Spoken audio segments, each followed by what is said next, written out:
All right, and it appears we are live. It should be working now. The stream is showing as having a longer time than it actually started, so let's refresh that and see.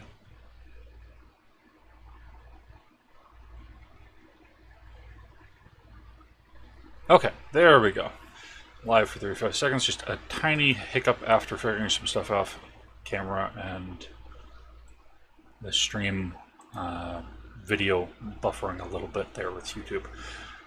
Anywho, we are back once again. Been a little bit, but various things that came up the past month since our last session, and that's why we aim for one session a month and hope that we can get more sometimes, but we get in what we can get in. And we are back once again. Greetings, pawns, poppers, and programs to another playtest 4th Alpha campaign session in the FARAD System.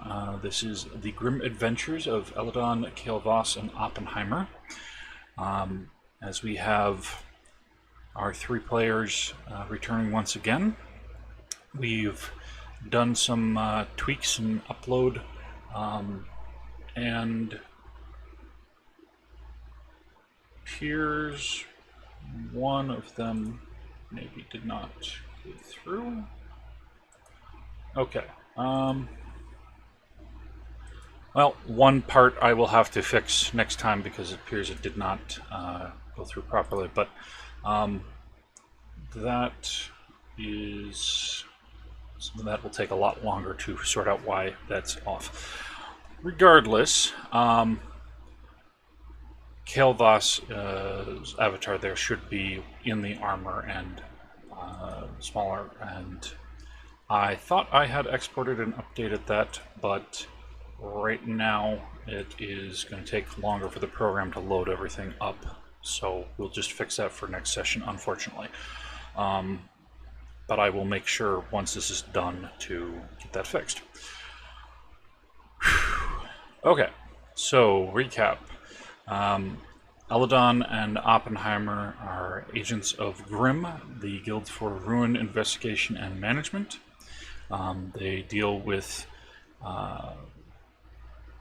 old buildings on Earth or pulled over from the cataclysm from Domtalahn or a different world that is called Pangaea, which hasn't had any ruins come over, but has had dinosaurs and other prehistoric creatures come over when chunks have swapped. Oppenheimer had worked at the prison release program for a long time. Eventually, Elidon was sent to try and assassinate Oppenheimer for some reason, and was managed to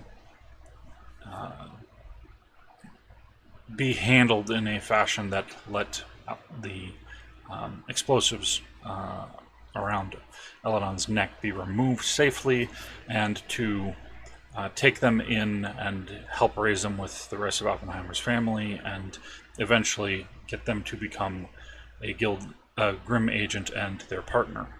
Kael Voss, on the other hand, is a more recent addition to the group, having been exiled from the Aetherix that they originally came from, and sent to Earth with a beacon that would notify the local authorities that Kael Voss is there for a specific reason and not to be returned, etc. When they were found, they were taken in by local authorities, then sent to G.R.I.M, who sent them to Oppenheimer and Elidon in Thornton, the town that they were in. Oppenheimer and Elidon had been taking care of 4 prisoners and the work release program when they ended up finding out about some local dangers in the area, the headless ones.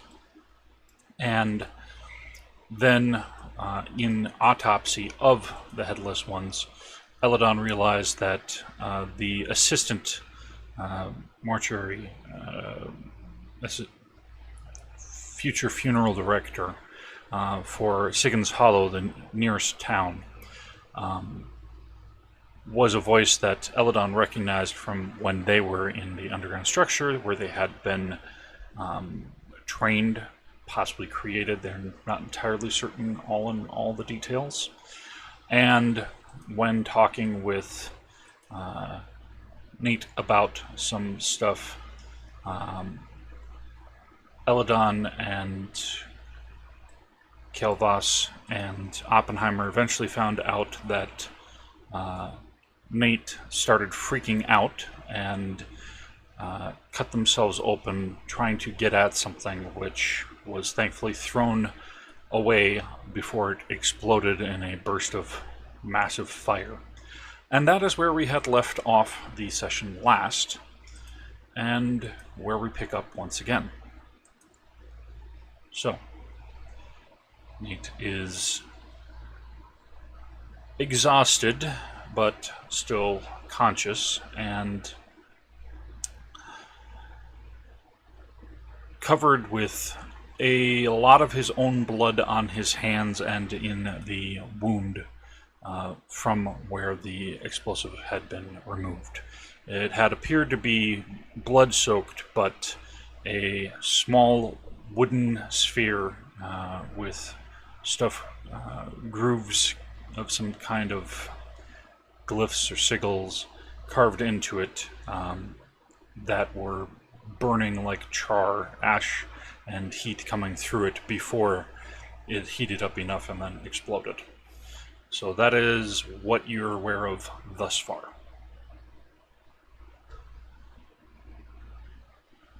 I have the capability of freeing someone for the workforce.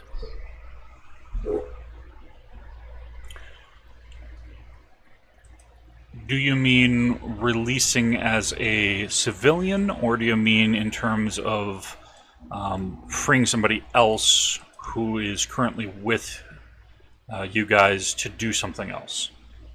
Like, if I was... Is there a way for me to remove, I guess, the imprisonment from a ally? Like, if I could free Alex, and then he could act freely without, someone telling him what to do.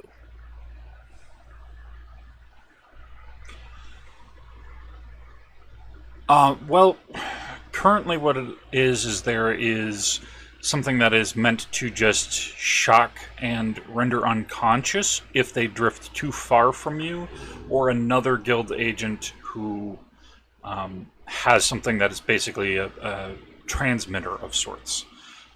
So this in particular is something different. Similar in nature, possibly, but it is definitely not something that you would be aware of as a G.R.I.M equipment that has been put into Nate. Well, in particular, I want to make it so Wasted character can act in our defense without, shock, go to bed. Like, well, he can do that just like any of the prisoners can. It's just that if they try to leave where you are, like even if they killed one of the two of you, they would have to lug your corpse around, because otherwise they would get shocked to unconscious. And if there's no more life signs, they would get shocked until unconscious if, they were still conscious at the time. So it's like it's in their best interest to keep you alive. My main concern is if it's another overseer type person, do they have the capability of punishing him as well? If they were alone with them, possibly. They can't directly do that, but they could back up to make them out of range, which would then cause a problem. Like if they were specifically, if you brought Tank to them and they became the one who was closest in range while you and Elidon left. And then they left the area to intentionally cause them to pass out. It is like a half-mile range, though, so they shouldn't have that as too much of an issue unless you were intentionally, trying to leave somebody with somebody who you didn't trust. So, doesn't quite go with the plan I had in mind, but it happens. I'm just going to look at the situation and go, big fella, you're coming with me. Al, go find one of my few bunkers around here. The holes I dig, and then just kind of put a wood cap on, just to keep tweakers safe. I don't know if it's safe for them to be around the world.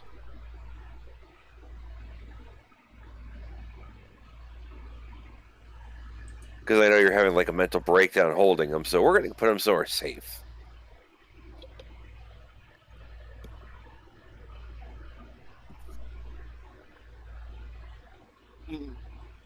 Right. Repeat that? No, they were just groaning and then saying fine. Yeah. It's not a great bunker. It's completely just a hole I dug, put a couple supports in, and door. This is not talking about anything high quality. Okay. And you just would a drunk man with a shovel. And as a reminder, since it was brought up in a previous session, you would also know that the reason why the prisoners are fine when you went to Thornton and to other areas is because your barn has also got that stuff that's there, so that they can be within radius of your barn. And it's large enough that somebody can't lug it somewhere else. It's buried on your property. Fair enough. Once get that going, just big guy stays near me. I mean, first I'm going to have him go check on the other prisoners, but to stay near me. I don't need our big tank to turn on us.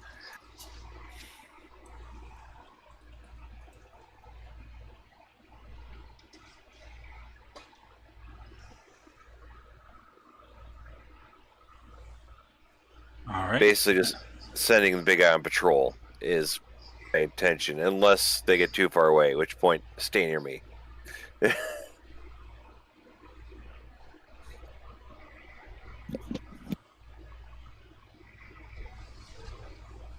And would Kael Voss have anything that they would say to interject about that, or just go with the flow?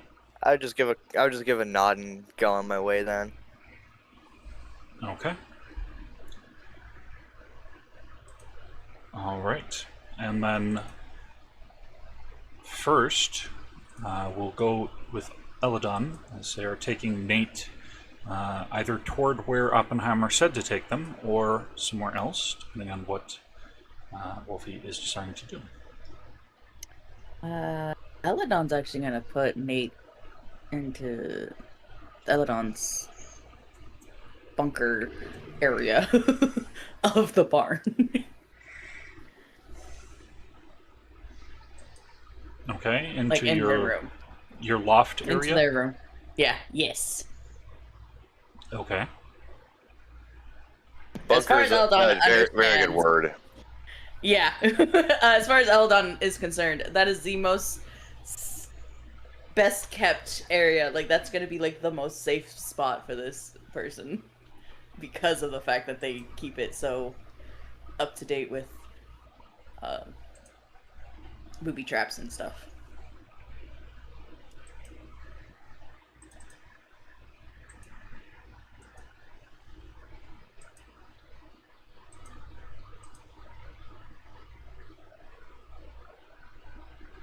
All right, and then are you saying anything or asking anything while you are in the process of doing that?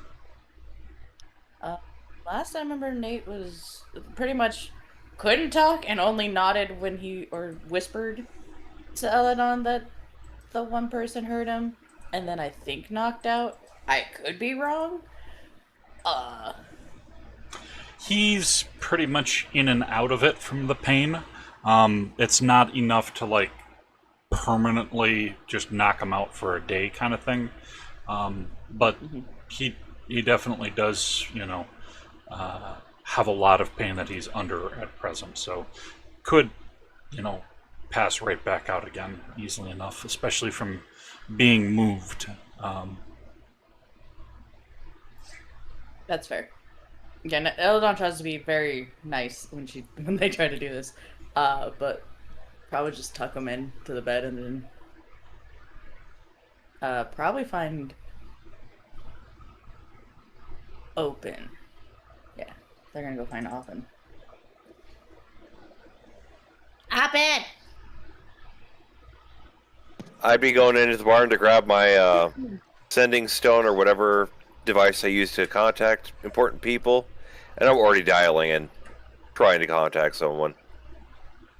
Fair enough. Elidon's definitely gonna be just Tin Man, protect, and points back at their room. And yeah, that's what he do. That's what he do. Now, Elidon's not trying to make any jokes out of this. They're angry. Understandable.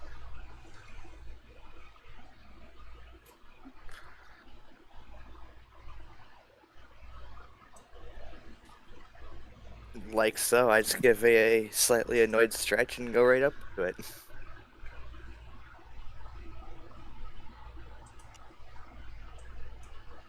Yeah. Elidon's just pretty much sharpening anything, getting your things ready to go for a hunt.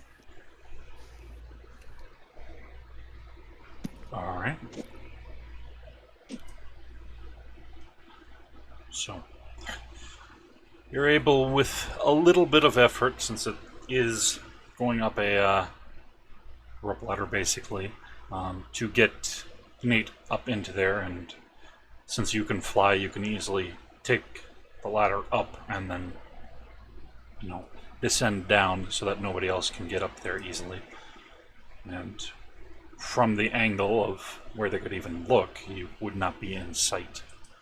So that at least is sorted for now. And the three of you are free to talk to the other prisoners on the fact that they saw what was going on with the pizza that everybody was eating when that happened. And then also the decision on what you're going to do next. Well, I mean, I sent a wasted out to kind of just check the prisoners, check the perimeter a bit, and then if there's any trouble, deal with it effectively, and if there isn't, just come on back. Like, I want them near me, but for now, we're in a confirmed safety mode. Fair enough. Alright. That said, then we can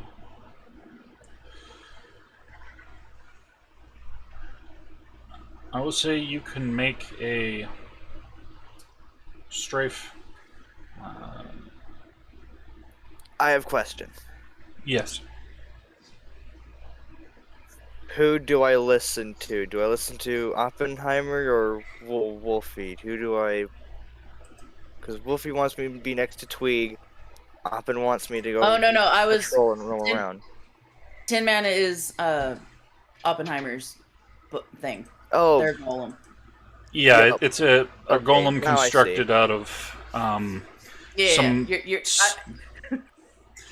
some from parts that you're were more metal reclaimed guy. stuff. Yeah, no, Your it's name for Elidon is even like metal guy or something, but not no.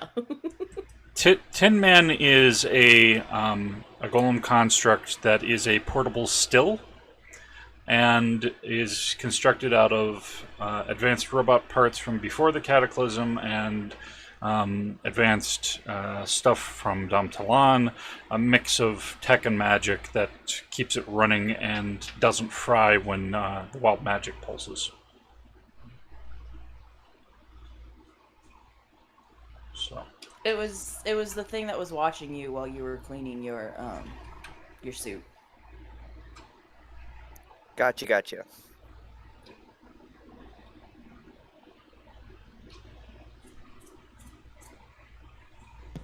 So yeah, send Wasted out because he's a prisoner. Probably relate to them better than the overseer, and verify safety. While Elidon and I just kind of try doing our part indoors.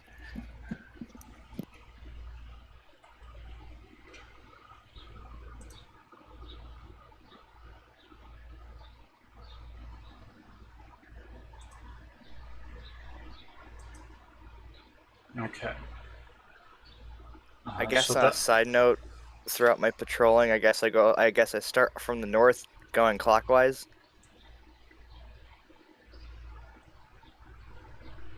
okay.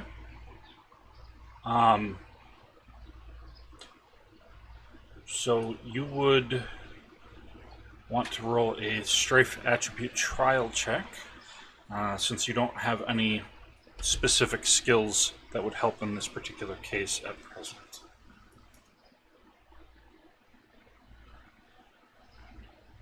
So it'd be just a flat 2d10 check.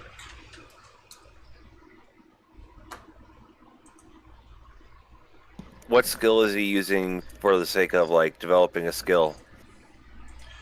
That will depend on which he would like to develop. He could do observation. I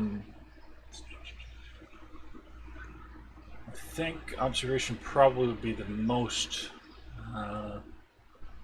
likely, and not really something else at present else that would suffice.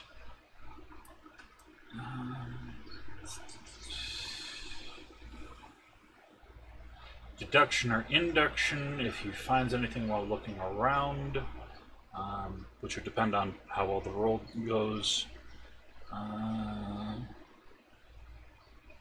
Searching if they think that there might be anybody who's hiding or anything that's hiding in the area.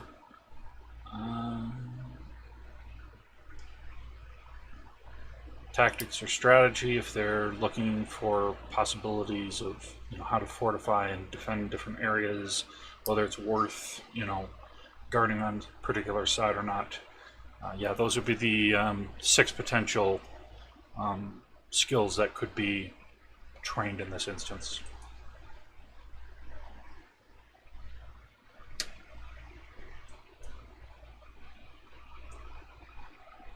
I love it. Variant problems. What did I miss?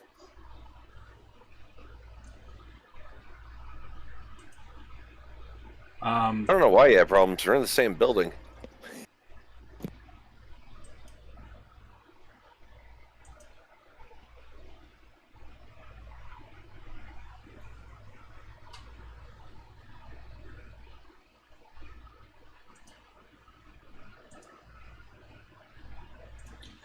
So I don't know what part it cut out for you on, but it would be a strafe attribute. I don't know what I'm rolling. I don't know what I'm checking. I don't know nothing. Okay. So it'd be a strafe attribute trial check. You don't have a skill specifically that would tie to it yet. So it'd be a flat 2d10. However, you can use this as an opportunity to try and train certain skills. You could try to train tactics or strategy for looking at what kind of stuff is in the area. Searching if you're looking for somebody who might be hidden. Observation for general looking around. Induction, deduction if you're looking for like clues, or if you have a theory and are looking for evidence. That sort of thing. So just depend on which one that you'd want to focus on, or just general wariness.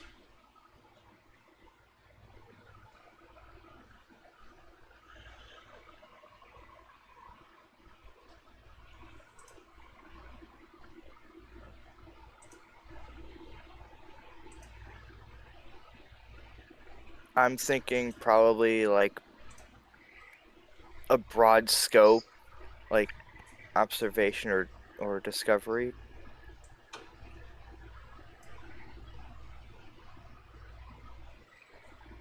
Okay. So then which of those would you prefer to go at?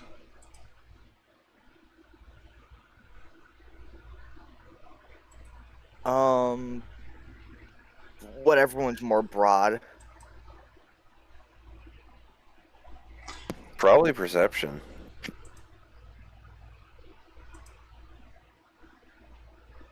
Yeah, that would be observation, because that can Okay. tie to any Observation. particular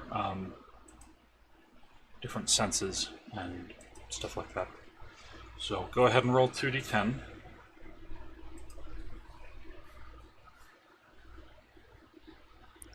Four and a 10.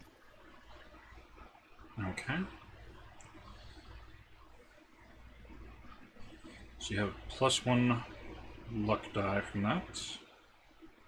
And that is 14 total, which would give you a success at cost.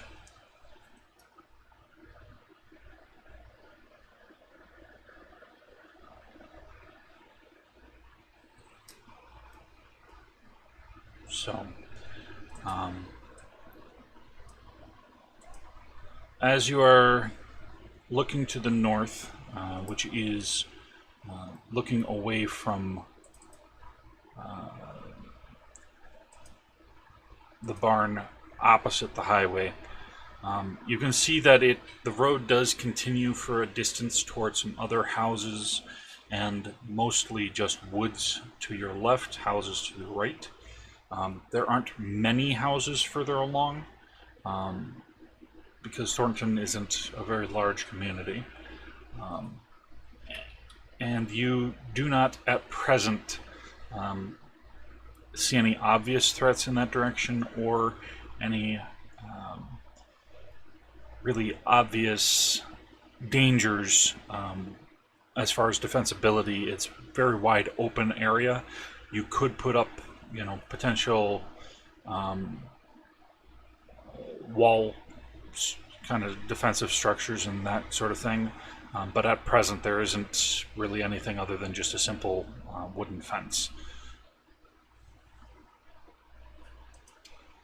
And with that, I'll say that the cost would be that you can check another side and have details from that, but you wouldn't be able to get all 4 sides from the same check.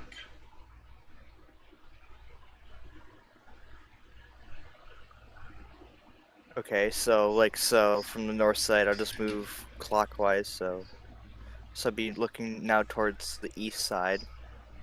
Okay. So to the east, you can see the road that goes toward these several houses and then a school and a church, more houses further on down, all on your left side. And then on the right-hand side, there is the hill that leads up to the highway itself, and the road having a fork from the main road, which goes onto the highway itself, past the church.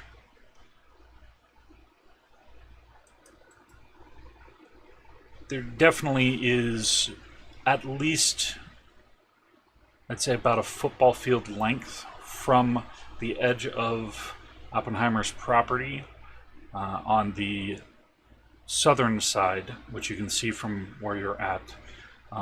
Though you can't see the full view of the southern side, you can see at least where the property ends. There's about a football field of distance between Oppenheimer's property to where the hill starts that leads up to the highway. So the highway is definitely elevated ground, but the top of the barn would put it on par or slightly above the highway.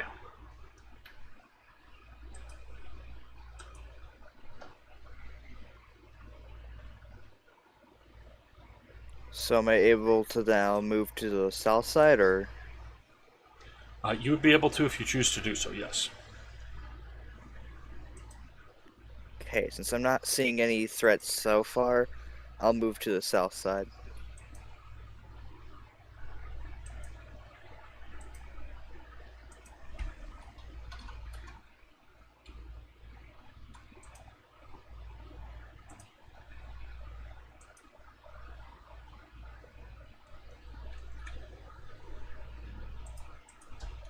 Okay.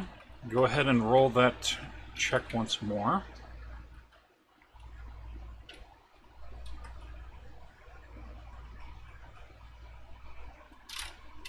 So A we 1 just and a did- 2. Okay, so that'll be +1 jinx die.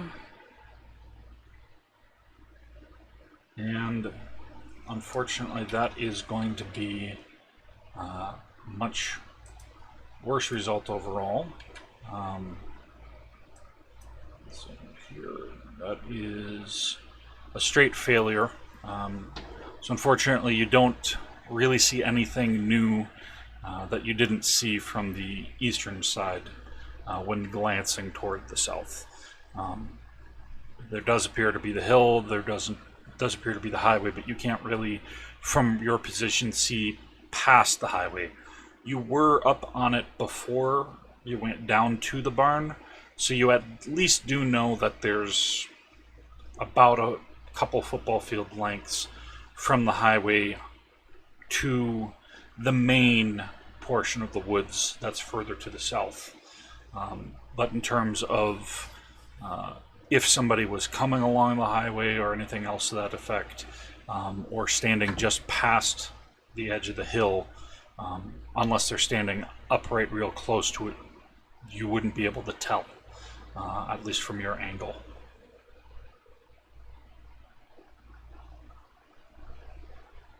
And you can see now to the west that it's about half a football field length from the edge of Oppenheimer's property to just woods that are between there and Siggens Hollow some distance away.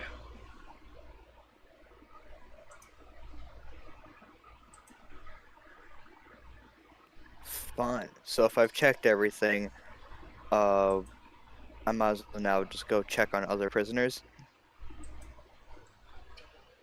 That would probably be the best that you can do without leaving the property at present, yes. Well, I was told to do that, so I might as well. Okay. So that will give you +5 on strafe and +5 on observation. I've written that down, but that is for your character spreadsheet.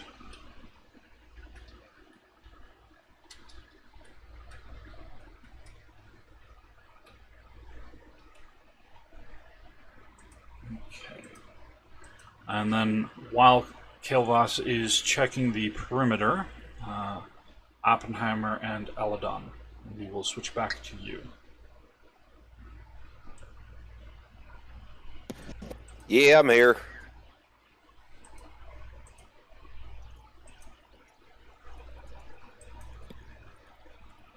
I'm here too.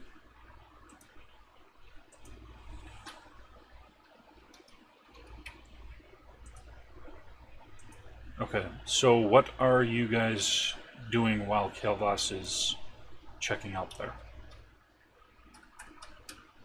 I imagine that Elidon is just trying to take care of Twitchy. Elidon's just sharpening knives, getting things ready. That's all. That's all El's doing. They're waiting to go. I'm trying to call HQ through my contacts and try to find out what do they want us to do. Okay, so you're going to be using the sending stone, essentially. Correct. Okay.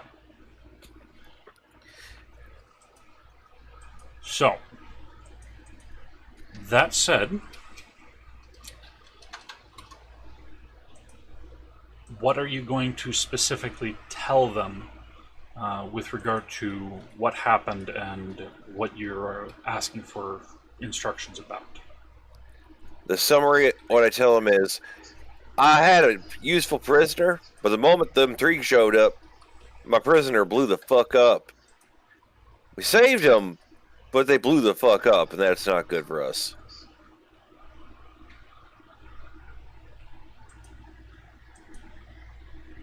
How do we handle the strangers then? if they're on there, because this is the first time there was an explosion that wasn't my fault.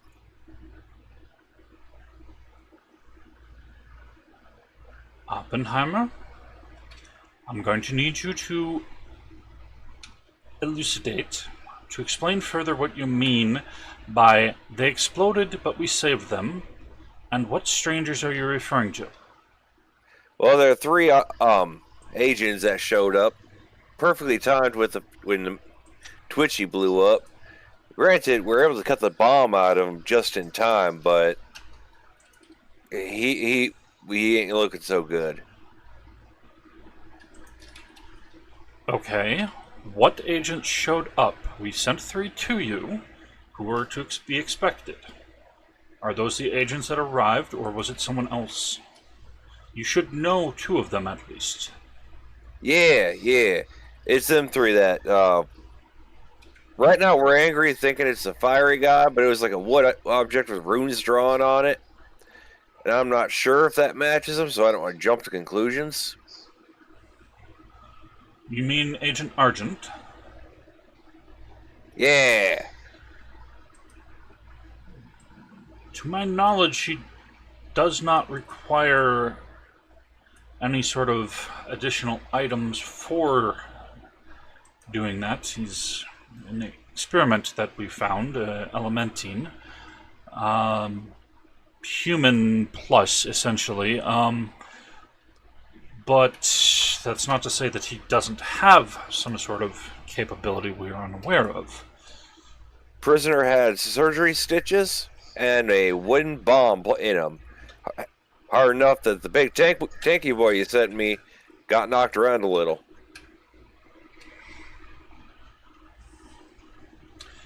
And you say they blew up, but you saved them. Yeah, we cut the bomb just in time and made sure we had enough of a shield that we didn't die from it. I see. And the prisoner themselves was able to be protected during this instance. We kept him from bleeding out. We made sure we healed him best we could. That big feller, that was a lot of good they just did. So, for the record, that was a damn good job. I will make sure to mark that in their record, and that should reflect very well on them. As long as they put in the appropriate time, there's no reason I see why they couldn't potentially work toward even becoming a G.R.I.M agent, which is part of why we sent them out to you for reviewing whether or not that is a good possibility. That said, I don't like the idea that this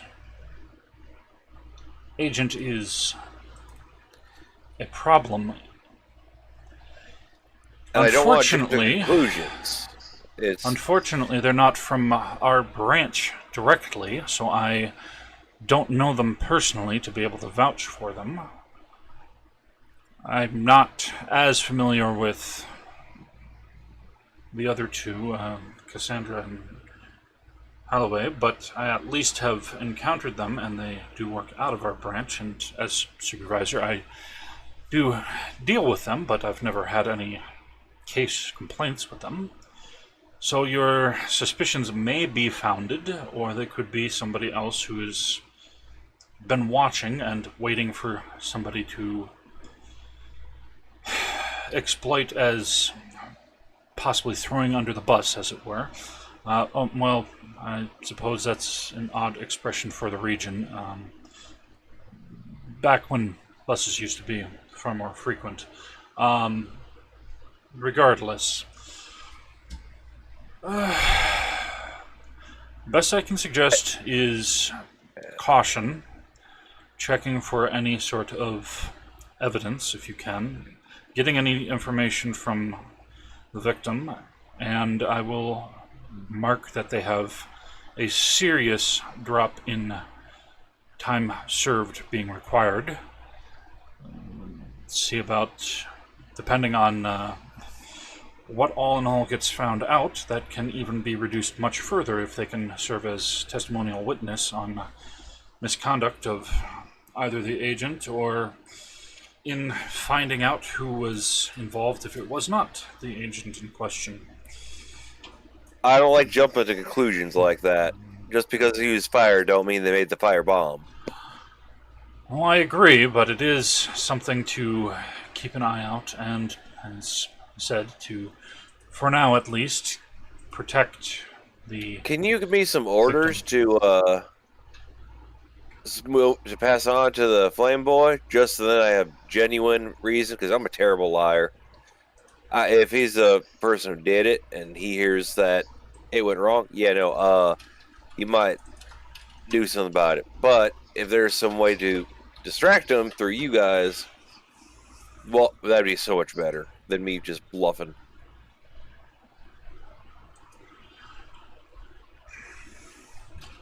I can say, unfortunately, I'm not part of the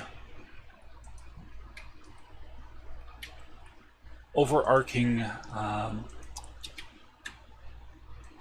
part that specifically investigates this, so I cannot specifically give you authority to do anything other than self-defense of yourself and the prisoners that you have, and investigating I'm wondering about anything orders to to that effect. send him off to go work on something. Well, Agent Argent, and Agent Holloway have already been tasked to investigate and look into the den that you had discovered previously. So, in that particular case, if they are actually doing what they are previously told to do, then they should be occupied soon, if not already. Unfortunately, I'm just trying to buy time. Well, I understand that, but the unfortunate thing is that as I do not have a way of directly contacting them without them checking in with your barn, there's no way for me to currently check and verify that they're doing anything. Fair. It was worth a shot. I can forward this to investigations to have them see if anybody they have on duty at present can scry upon the agent, but that requires first having any formal evidence to go on, hence why I recommend... Once Twitchy heals up, do you want me to just call you and have Twitchy talk to you? I would suggest first documenting whatever they have to say directly to you, so that if they have anything that is perhaps within them that may pose an issue if they try communicating to me through the sending device, then at least we would have their statement and you can pull them away quickly if something untoward should happen.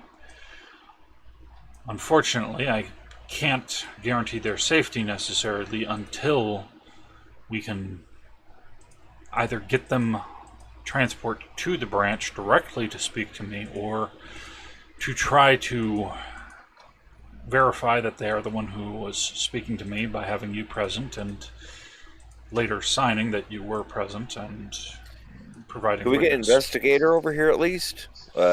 Sometime soon?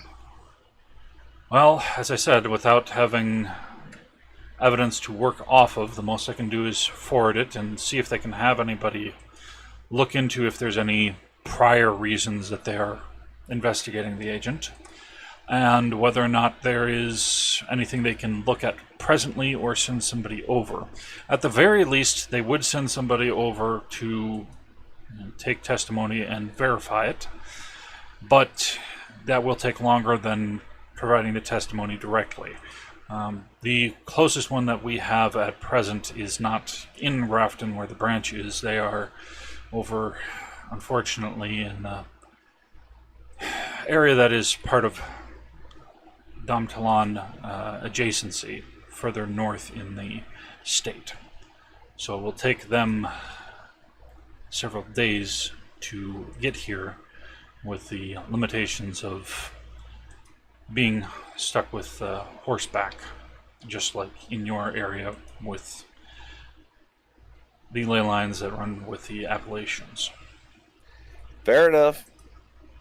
I will at least pass that on and one way or another, they will send somebody, but I can't guarantee that they'll be able to get out there quickly. And that's why I strongly stress making sure to keep them protected and yourselves in the meantime, because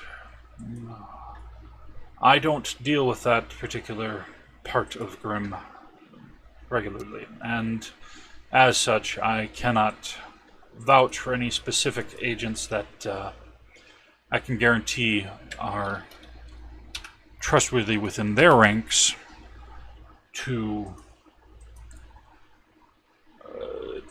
directly talk to. There is no way of verifying until somebody actually comes to investigate that there isn't any sort of problems with them as well. While on the phone with them, I look over at Elidon. Hell, no killing, no stabbing, no torturing. You can, however, investigate. During your entire call, Elidon has been like slowly trying to get closer to the door. So hearing that, Elidon definitely just looks back, and you can tell they're angrier than they already were. I am angry too. Don't get me wrong. So They're not even speaking anymore. They just have like the poison. Were you still holding the sending stone when you said that to your handler? Okay. Yep. They would specifically say, not as an intentional thing. It's literally just me forgetting it's in my hand. Okay. They would specifically say, Agent Oppenheimer, I would ask that you remind Agent Elidon that, however, should it become to a matter of self-defense of themselves or the prisoners under your care, if there is a direct known threat that they are engaging with, they have full permission and authority to take action, not before it is proven to be occurring or evidence that it can be proven conclusively. Well, they're explaining. I'm just going, L, come over. If they come under attack or see one of your prisoners directly being attacked, where you can prove that it is an individual attacking, take them out. Or, if possible, capture them so we can find out if there's anything further than just a rogue agent. Just gesture so L hears all that. Oh, L heard it. L also perked up and started thinking of ways now to be in trouble. I just see your expression and just say, see your expression, just say, I'm too sober for this shit. All I can think is I'll just be like, oh no, I must now commit self-defense. I named this blade self-defense.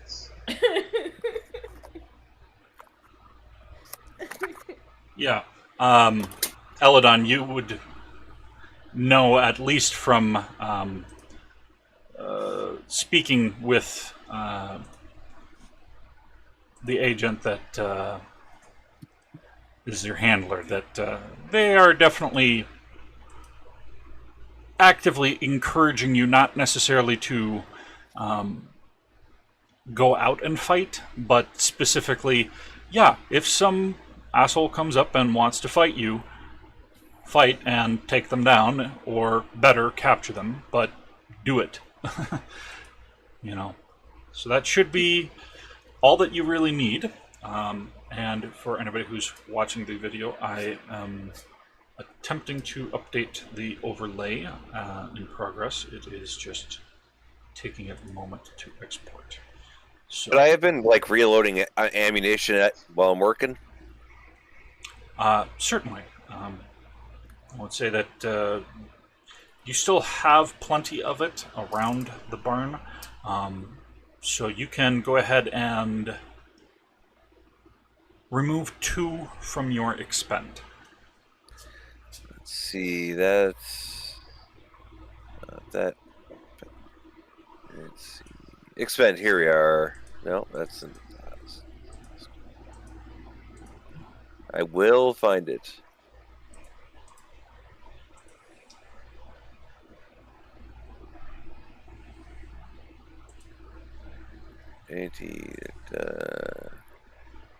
Expend. There we are. Cool. I know I got told that I can be a nuisance to annoy Yep. someone and Yep. then kill them. So this is perfect for me. That's why I made sure to say it on the call with you.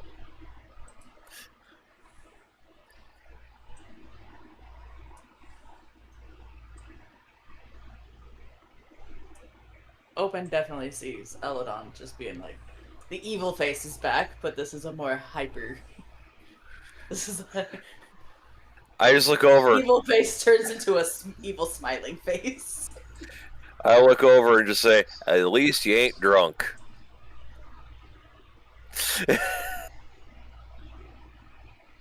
Drunk no help. Killing does. Remember, no killing. Mostly. Can do if self-defense. Do you understand what self-defense is? Oh no. Help. Last time you claimed self-defense, it was not self-defense. Shrugs their shoulders. But self-defense then. Anyways, boss, that's my check-in because I'm trying to get this call in before they get back from investigating. Understandable, and we will forward the information off. Hopefully, it turns out that either they are already investigating or that they've found it is not something tied to them, and then we can find out what is actually going on. I don't like the idea of having a rogue agent, but I also don't like the idea of having some conspiracy that is intentionally trying to misdirect toward accusing one of our agents. Neither is something that I would like. I don't want our prisoners to be injured in such a fashion in useful assets.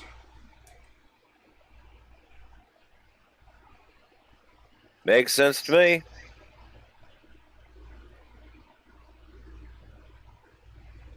I'm just working on loading ammunition and trying to build a shield. That's my two things that I want to do.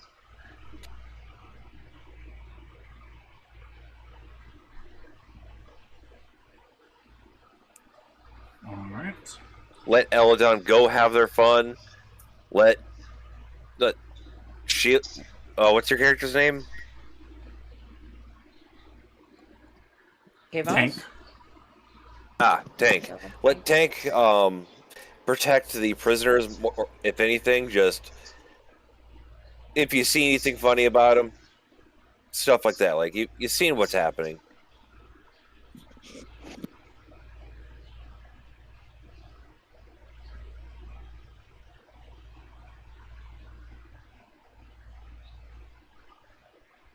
Okay.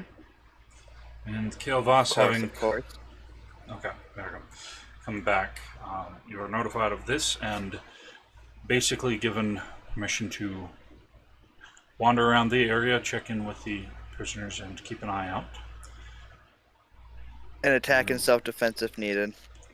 Yes, with extreme prejudice, if Oppenheimer would say that, or inferred from however Oppenheimer would phrase it.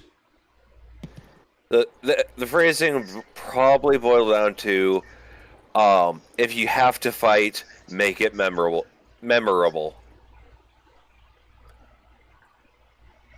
or noteworthy, whatever word that sounds official in the moment.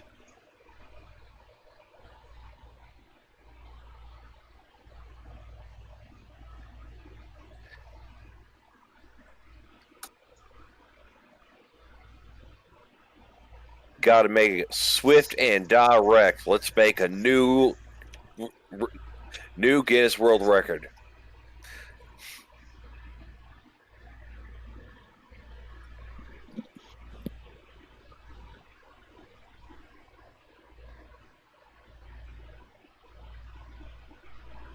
What Guinness? I don't know what it is, but people say there's a book that keeps track of records. Seems cool to me.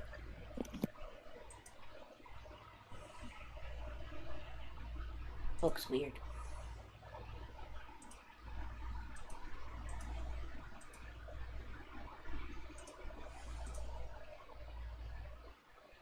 See, books are amazing things. They're full of information, and they count as a bludgeoning weapon.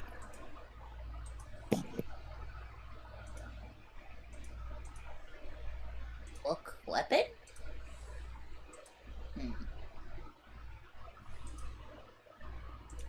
If you ever have a problem, take that big book, bash them over the head. They won't be a problem again. I am a perfect role model. Absolutely wonderful. Perfect, Terrible. superior officer, Somewhat smart. agent in charge, many years of service, absolutely knows exactly what to do to make best use of. At least you didn't tell her Elidon to do 1,000 paper cuts from it. Kind of funny.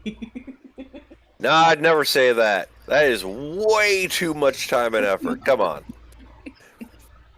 Gotta go for the jugular right away. Just get her done. We're not for sure Elidon can even count that high.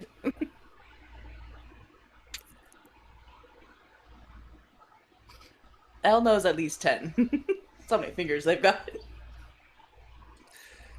If you roll badly, you can only count to 9. Shut up. Did you forget you have toes? Elidon doesn't look at the toesies.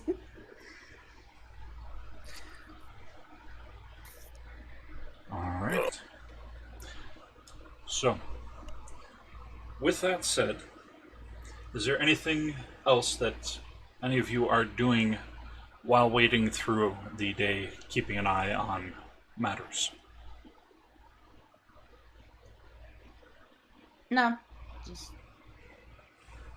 Elidon's staying away from Nate, though, because they are still drooling out venom / poison, so... Perfectly normal. Put it in their drinks. Nothing will happen. Nah. Otherwise, I'm just working on body armor, shield, make ammo, just preparing myself for trouble, whether it be going into problematic situations or problematic situations. Okay. And are any of you planning on doing anything toward potential defenses of the property?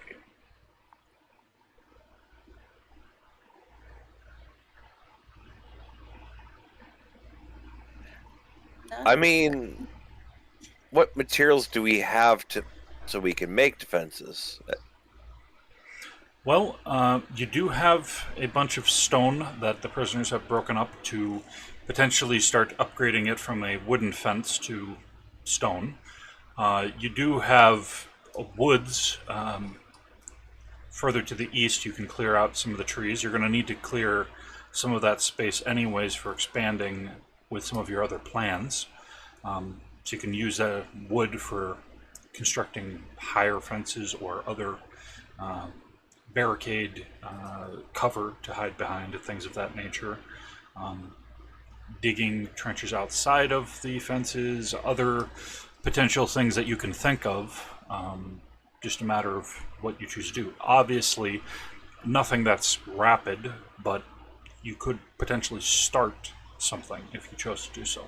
However, on the other hand, that depends on if you want the other 3 agents wondering what is happening when they come and check back in. I can justify making a wall. That's not hard. But making fancy trenches, that's harder to explain. So, can I have them start doing the prep for concrete? And just kind of meantime using the wood to build it up higher? Yeah, you can certainly do that. Perfect.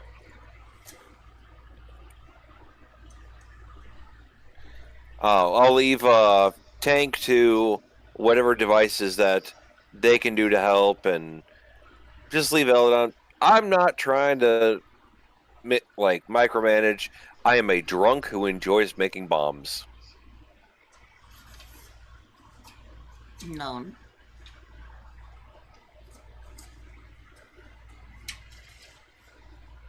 Whenever Twitchy is able to talk, which I don't think will be currently soon, I would love to talk with him, but until then, he is sleeping. Yes. All right. Well, you are able to easily have Kael Voss and yourself on guard while the prisoners set to preparing the concrete for being able to be mixed later, and to chop some wood and use tools to start cutting it into pieces to build the wall higher. It is obviously going to take a lot of time to gather up the lumber and cover different areas, but at least you are able to start making headway toward that, and at least gather a bunch of lumber without yet nailing any of it in place, so it's not obvious on what it's necessarily being gathered for. Just there's always a need for lumber. So Wouldn't that be a smart idea? So, that said, several hours do pass until it is sunset, and just as the sun is beginning to touch the edge of the horizon, that is when finally the 3 agents that had been sent to go investigate the den do return. And they are absolutely covered head to toe in dirt and mud and muck. And you can see that of the 3 of them, they all have very irritable discussion happening between the 3 of them. Even though it is still a distance as they're going along the highway to go curve back down to eventually make their way to the barn. When they're within range and on the property, I'm not going out to meet them, I just basically point to, looks like an outhouse, just you go in there, pull, just dunks you in water for half a second. Just helps you wash off everything at once.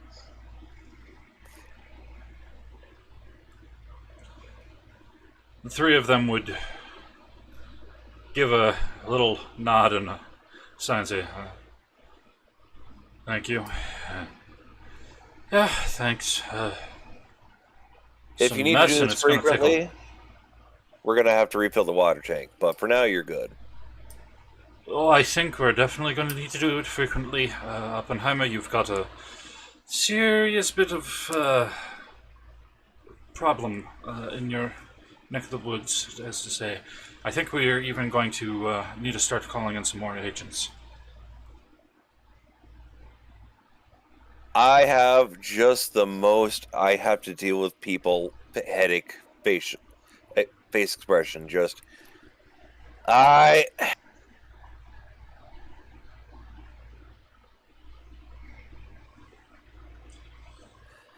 to explain, or it's going to be a national secret?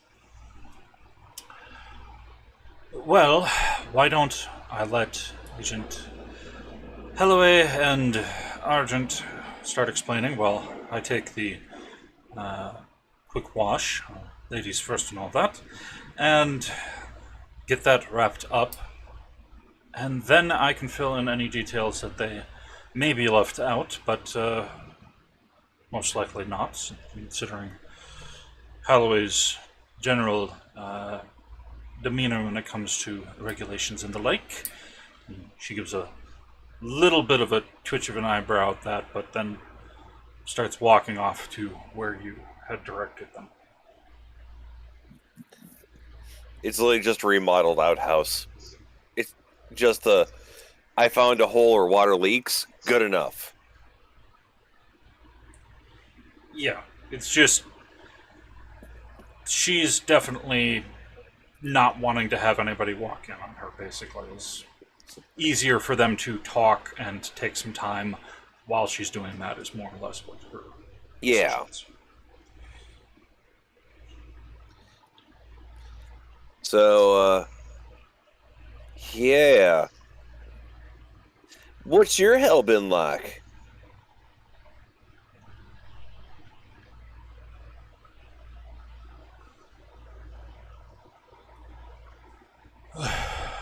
Well, Oppenheimer,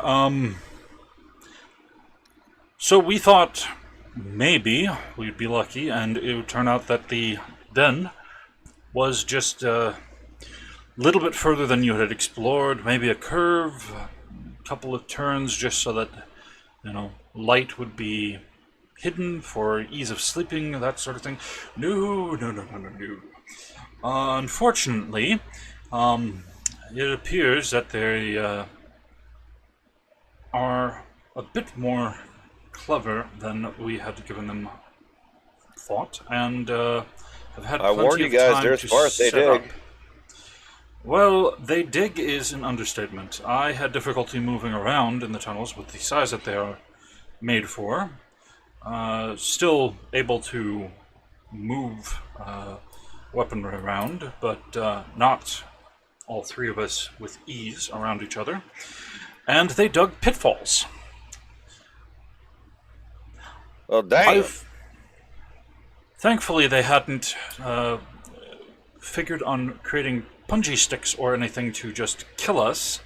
But had Agent Cassandra not yanked Agent Argent here back, he would have fallen with a rope and lantern, we found out, would have been a 15-foot drop with no easy way of crawling out had we not had the rope on hand and our weight for her to be able to descend and check.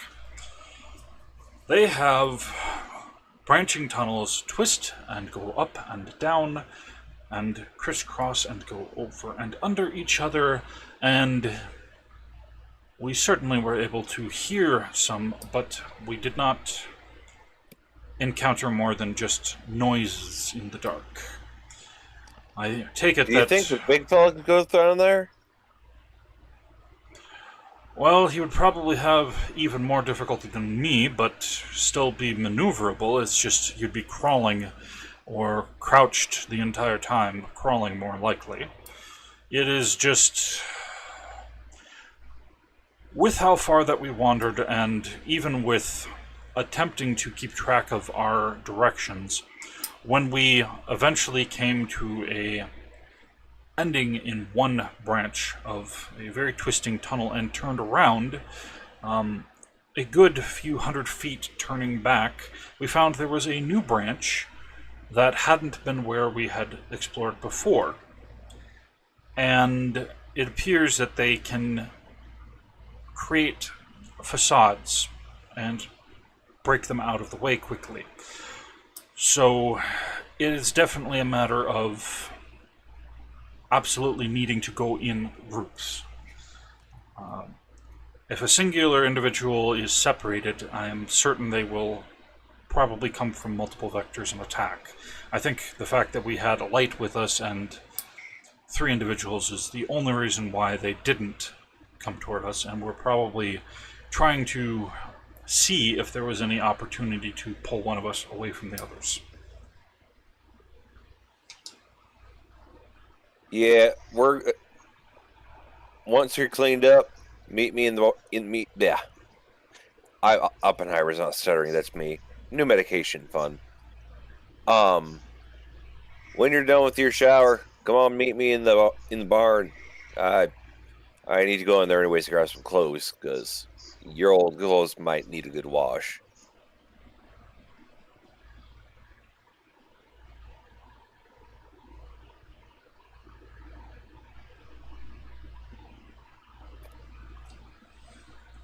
Understandable. Anything here happen that was of note when we call in and notify Grafton that we're going to need some additional agents out in this direction? Let's see. What was... I already told my supervisor, so... Ah, well, if you've already told them, then there's nothing that we would need to pass No, on, I just said it in character. I'm just trying to remember. Okay, then Agent Holloway wouldn't comment on that, but that would be his basic, you've dealt with him enough that he would be like, oh, well, if you've already reported it, there's no need. So. Well, first of all, someone was real fucking rude and copied me. Copied you in what way? Well, it appears someone knows explosive capabilities, and that is not just me. I proceed to mutter angrily about the fact that things weren't my fault, and I'm going to use that rant to cover up any real information about what happened, because I already know I'm a terrible liar. I'm not going to try to complete bluff. Wow, my tongue is numb. That's weird. Anyways. Somebody new to Thornton who you encountered, or what are you referring to? You said somebody who deals with explosives. Don't know. All I know is there was a blast.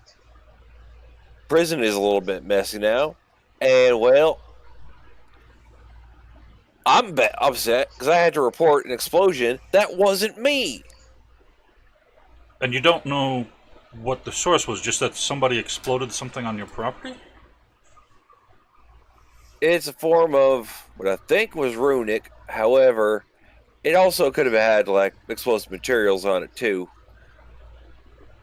Runes aren't my specialty, but I can understand it if I try.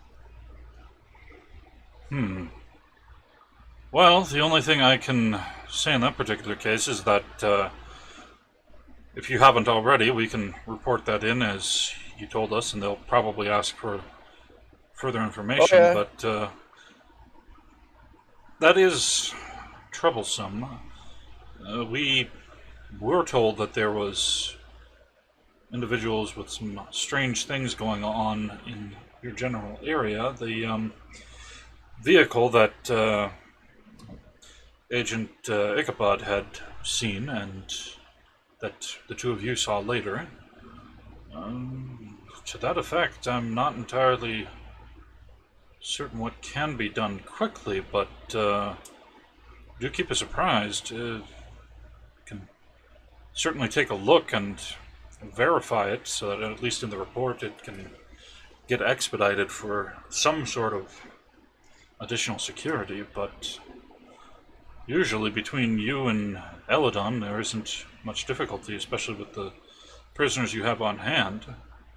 Elidon is so upset about this. It's a real headache, but I gotta manage the trainee. You verified, double-checking all the prisoners to make sure none of them had any gunpowder or other residue on them, I take it, yes? I sent someone else to do that, but yeah. Well, only thing I can think of is possibility of some extremist who has some issue with G.R.I.M, who found out where your work release program barn is located and decided to test your security with something small, planning to do something larger or just to be a nuisance. But the fact that you said runic, that's certainly not just an average prank. That's worrisome. During this, and me being partially honest about things, have I seen any reaction on, well, people around here?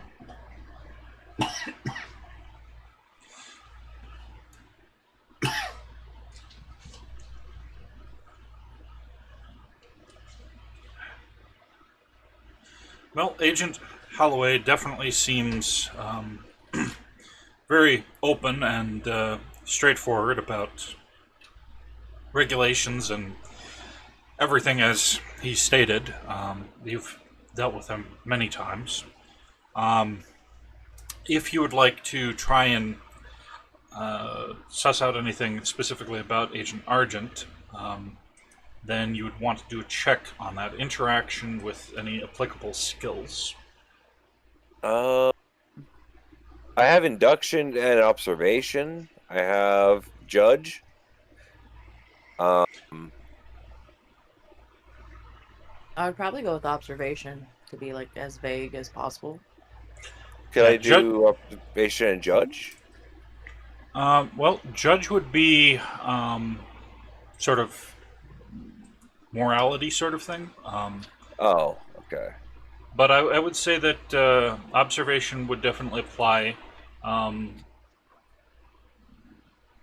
Said investigation you had? Or... I have induction, induce. Yeah. Induction. Double check, but I'm pretty sure that could potentially work depending on your phrasing. Like, yes, it's pretty obvious. I'm not saying the whole story, but I'm also deeply upset about how much paperwork there is. So it's the skill following facts to come to a general conclusion. So yeah, with your observation, you could potentially come to a conclusion based on the reaction and things of that nature. So yeah, go ahead and roll 40-10, keep the two highest. Okay. 9, 10, 5, 7. Okay. So that's going to be +1 luck. Let's see. And 19 on observation and... There we go. Dang it, that's too high. Alright. Observation, induction, and interaction. Yes, so it's 2 points. Okay. Okay.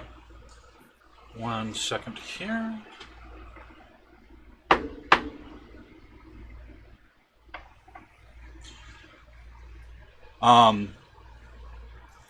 There's definitely a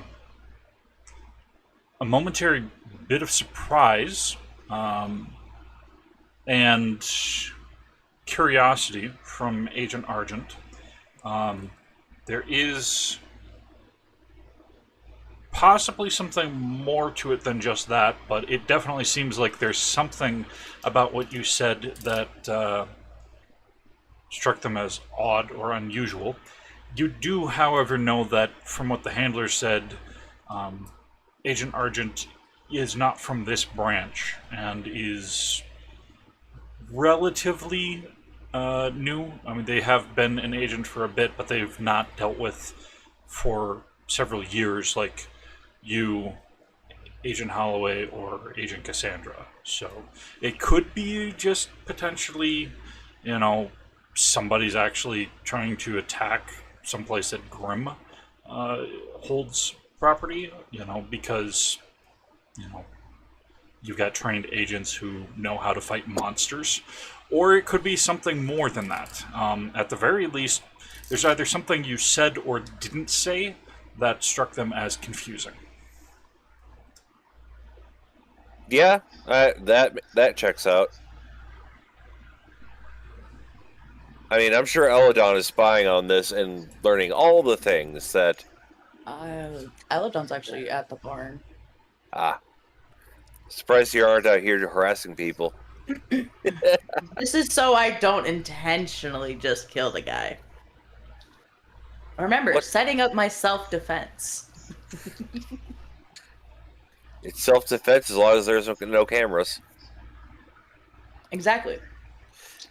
And where the barn is, there's no cameras.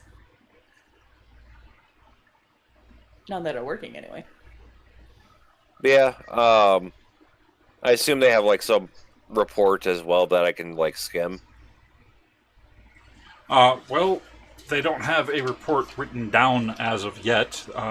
Holloway would be writing that and saying it to Handler by using your communication stone when you let them do that.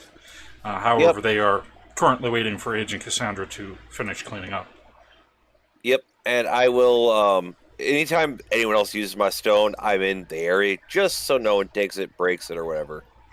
Right, and Agent Holloway would completely understand that regulations and all of that.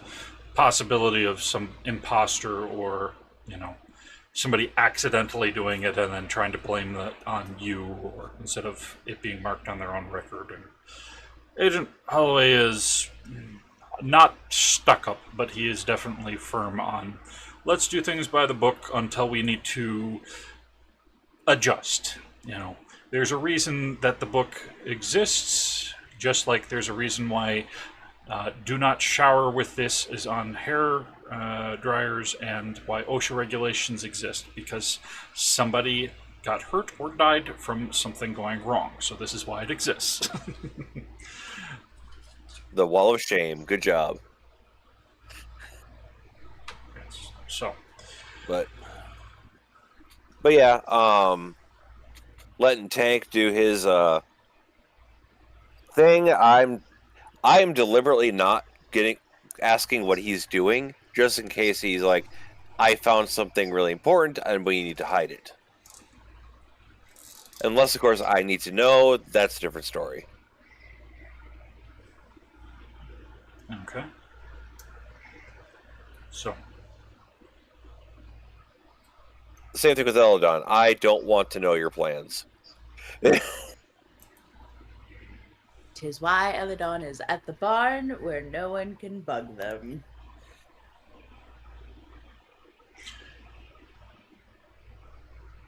Tank, is there anything that you are doing aside from just keeping an eye on the prisoners and the perimeter when you would notice in the distance as the three agents return and Agent Cassandra goes to clean off? At most, I might go to Oppenheimer, see upon any updates, and then go right back to searching and patrolling and keeping an eye on everything. All right. So, with you coming up and just checking in, Agent Holloway would just give you a greeting and simply look you over, and having met you briefly previously, just ask, as I understand it, you're from a different world than Earth, Domtalahn, or Pangaea. Is that correct? Affirmative. Is there any possibility that there might be anybody after you from your world, considering that this just happened on Oppenheimer's property since your arrival? Not that you're responsible for somebody coming after you, but just simply the timing of it. Is there anybody we should be on the lookout for? All that I could think of is my past platoon or government being angry about me using past military resources, but it's outdated, so it would probably be scrapped or auctioned off. And from what I understand, they were the ones who sent it with you when you were put into exile, so I would think that they would not no longer need it. Were there any unsavory organizations that perhaps attacked armories or supply depots that maybe might have wanted it even if it was outdated? Anybody who could have possibly found out of your exile and decided to find some way to reach to Earth? Highly unlikely. But I do remember when I was in prison being swapped from one agent to another, there were a few unsavory agents. So not likely, but possible. Well, at least you keep an open mind. Let's say if you happen to get any information that seems to indicate that, just let Oppenheimer or Elidon or one of us know, but we can at least lower that in possible things. There are certainly some individuals here on Earth who don't like G.R.I.M that much, but they're few and far between that choose to be around any of our different branches and properties for the fact that they don't want anything to do with any preservation of ruins. They just simply want them cleared out and monsters killed and leave it at that. Well, I will formally say that if any of my other governmental entities or past enemies, they'd all be part of the canine Escora, some would say.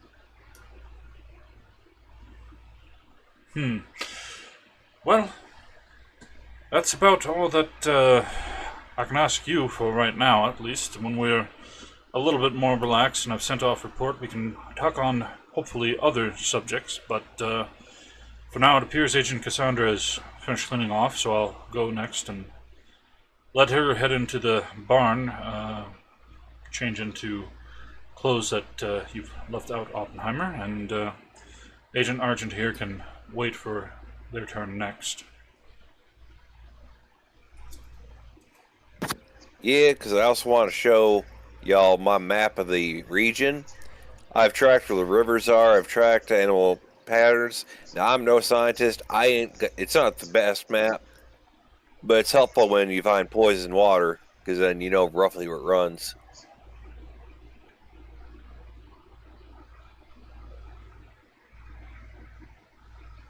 Understandable, and we will want to look at that at some point. While we are dealing with a subterranean structure, it is still possible that they could even know where there is a riverbank or stream or something underground or on the surface and just simply decide to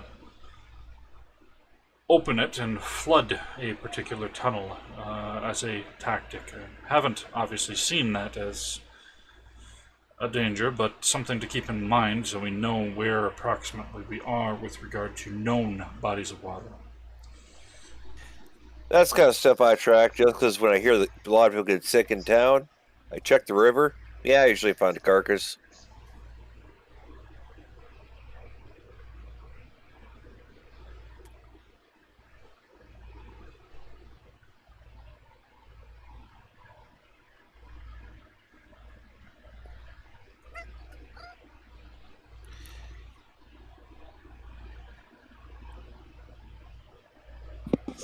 Sorry. Was a vermin. A very cute vermin. She is my needy princess. I don't know how she got this way. Yeah, we all know. You spoil her rotten. Never. I can't say much. I'm currently playing with my dog while we're doing this. Keeping him entertained. Okay. Well, with that, Agent Holloway will head over to the place to clean off, and Agent Cassandra would just briefly verify with Oppenheimer that where they can change into something else, and then head toward the barn, leaving the two of you alone with Agent Argent. See, I want to talk privately with her, without drawing too much attention. Okay. Are you going to do that currently, or are you going to talk with Agent Argent alone?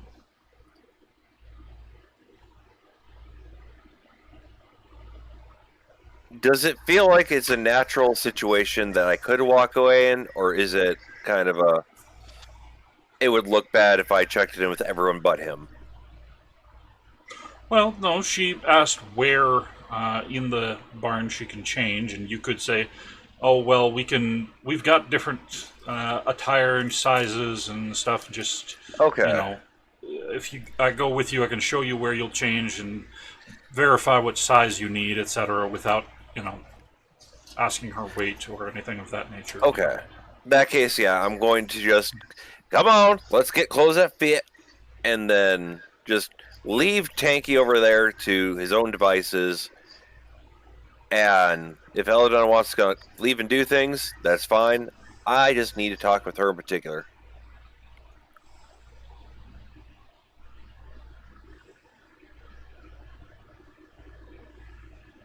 Okay. And then Tank, are you going to ask Agent Argent anything, or just return to watching the prisoners and the perimeter? All that I would really have to greatly report is the enemies that I was fighting back at my homeland was more of the canine family, and when I was in prison and trying to be figured out where I would go, there were a few unsavory agents or uh, employees or whatever you want to call it. But that's about it before I go back to patrolling. Okay, so basically what you had said to Agent Holloway, and Agent Argent was there, so it's just more or less that he's just taking in the information and waiting his turn for his, assigned partner on this venture to finish cleaning. Elidon, is there anything that you're doing while this has been going on? Elidon's just hanging by the barn, making sure Nate's taken care of, really. Keeping an eye out when and if someone comes to the barn when they shouldn't be. Okay. Well, you would eventually see Agent Cassandra heading toward the barn, but you would also see a short bit after that Agent Oppenheimer is following behind and leading her toward where there's some clothes set for changing into. Okay. I will say Elidon does not have their mask on at the current moment because of how much of the venom / poison is dripping. So Okay. Elidon would probably make themselves scarce as to not scare off anybody that shouldn't be scared. Okay. In that particular case, if you're trying to do that, I would say you can go ahead and make a interaction attribute trial check, and you could use camouflage or stealth or conceal to try and hide yourself or hide the venom, etc. Just depending on which you'd like to attempt and what you have or do not have. Okay, so interaction.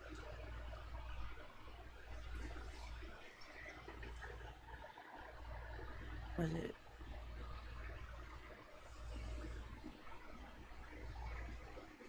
Okay.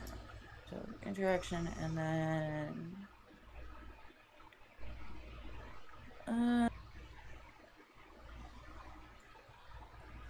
okay, so I have one in stealth, so I'm definitely doing stealth.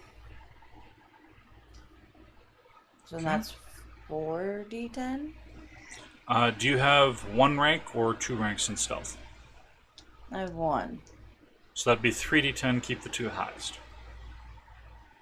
Can I beat the 2 highest? Okay.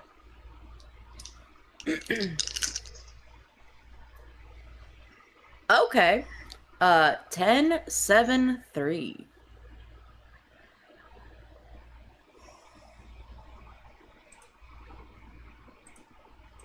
Okay. So that'd be +1 luck die and straight success. So +2 for your interaction and stealth. And +1 luck die. And you are able to easily keep to the shadows, especially with the sun having reached the edge of the horizon and finishing up sunset with how long they've been talking. Even though it hasn't been terribly long, it's long enough for it to be getting darker and darker. And the barn has plenty of shadows to hide in, so you're able to keep a clear watch of your loft and of the eastern side of the western side of the barn, facing toward the woods, and where Agent Cassandra and Oppenheimer are entering in through his workshop area and then toward a different part where the changing and clothing is. And then go ahead and you can roll a 1d6 for me. A 1d6. Okay. That's a 3. Okay.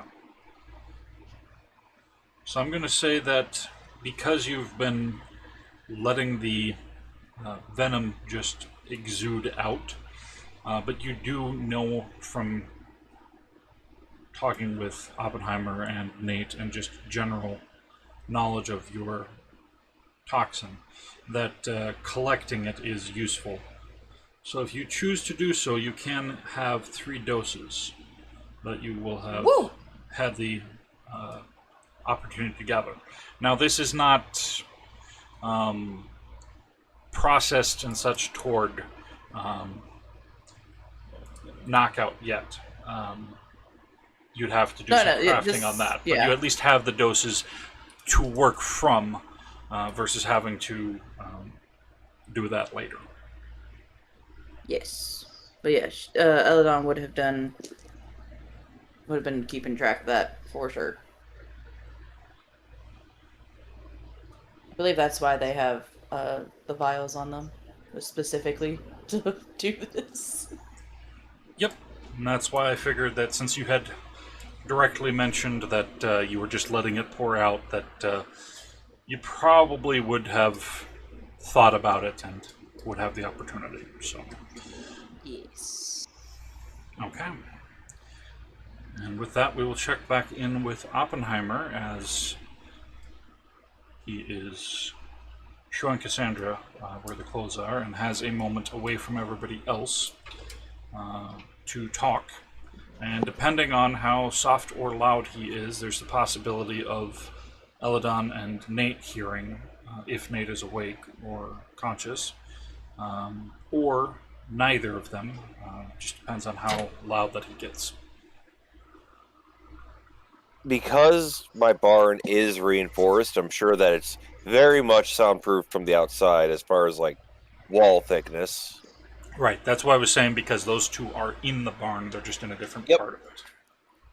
So as we go in, I just go, "Hi, with your precog, can you tell malicious intent?" I usually can't unless it's more or less about to be attacking. Something I have to focus on and keep an eye out for, and then I can sometimes keep a couple of seconds ahead, but it's not something I can use as a lie detector or something of that sort, if that's what you mean. I give her a rundown of what happened, like, I'm not hiding it from her just because I need her specifically on this case. Anyways, that's all of what happened. Would you be able to detect an explosion, or how far away, or another kind of danger? I need your intuition, because I'm just a craftsman.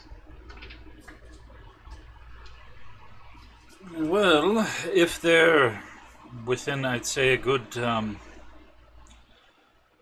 15 feet of me, I can sometimes detect dangers that can be happening to somebody else, but if it's further away than that, I'm not going to know unless it's also going to be affecting me. So, How do you want to play this? Because I'm not a tactician. All I got right now is a guard watching the workers, and I don't know where Elidon is. I can't tell, Bugs. I'm confused. well, it's whatever that they say that they want you to call them, but Elidon is usually a safe bet, just because it's their name. I usually say L, but sometimes I get confused, and right now I'm too sober to think straight. So, either way. Okay. Did you specifically say anything about Agent Argent or about just the explosive Yes. in general? Okay, so you did specifically mention your suspicions. Since I'm asking him specifically for a precog, info dump. I don't care.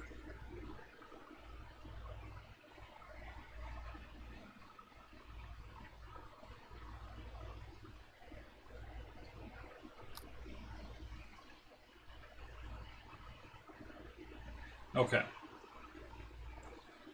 So, she would say, well, as far as Agent Argent, I haven't really worked with him before elsewhere. It's just occasionally seen one at larger ruin investigation, working different areas, but as far as down below, if they had intended to do anything and kill Agent Holloway or myself, they certainly could have. But they would have killed Worker if not for the fact that we all ganged up and solved it. I think there's something special about prisoners there. But he's healing up right now. Well, that's certainly not discounting what you've said, and you can show me the evidence so I can look at it more directly, but I'm more meaning just the fact that despite the fact that they bungled into a pitfall trap, which had no necessary reason to expect that, they were, for a large part, put to behind us after that happened to watch our six, and they certainly could have just simply fallen back a little bit and blown up part of the tunnel ahead of them, behind us, and trapped us in there. They did not do so. So it's possible that if they did indeed do this, that they had some prior arrangement with your prisoner, or it could be that it's something else and they knew them from some other instance, or it could be that there is something bigger happening that doesn't mean that they want all agents dead, or they need to keep suspicion off of themselves while still taking a larger risk like that. It's difficult to tell, but I will be keeping an eye out. At least I can try to play it cool and not show my cards that easily, but I take it you didn't tell Agent Holloway directly all of this, considering the fact that Agent Argent was waiting nearby.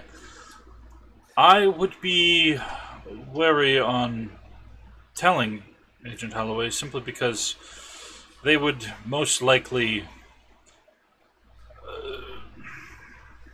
be too obvious in having scrutiny. I gave a very vague situational update just to explain the fact that I want to punch a fucking and just cussing in a lot, just not happy.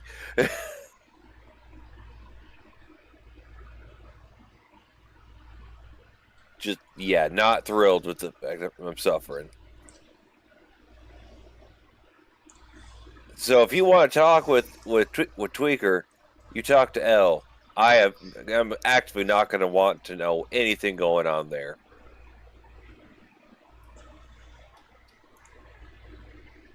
No, I'll certainly trust you on that. It's just a matter of taking a look at the area that you said that this happened, and being able to see that with my own eyes, but that's certainly something that can wait until after some rest, as long as you've already reported it. Even if somebody were to try and scrub it and cover it up, there would be those who can look into the past and see if somebody were to do that. So they would have to thoroughly destroy your entire compound, as it were, if that was an attempt to cover it up.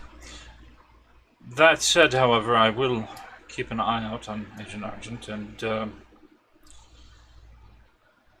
for the time being, just keep your eyes out and watch your back.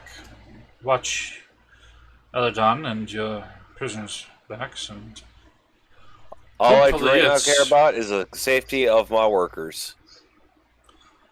well, that's understandable, and also the safety of each other, but I don't know what to do with that. That's... I certainly know a little bit about tactics and the like from playing chess a bit before I joined G.R.I.M, but that I was actually not pretty about... dang good at that.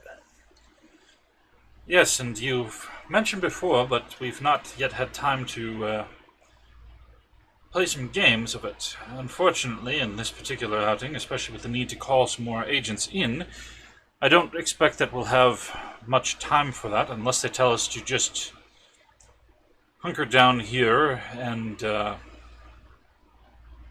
simply patrol the towns and such.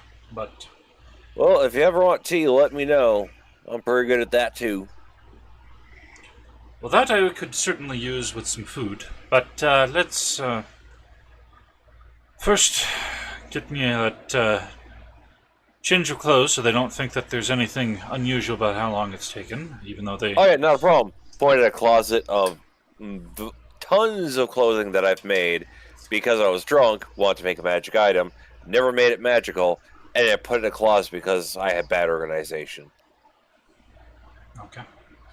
So, with that, she's going to basically pick something out and find where she's supposed to change and make sure that you've either wandered off or tell you to shoot. And then... all I'm doing it is just reloading ammunition. I don't care. So, she goes ahead and changes, and then everybody comes in eventually, as it's too dark to work. So prisoners are coming in, and the other two agents, once they've finished cleaning off, and they check on where to change into something else, and also likewise change into something while their gear has time to dry out from being washed. And Tank would have the opportunity to either stay outside or come in with everybody else.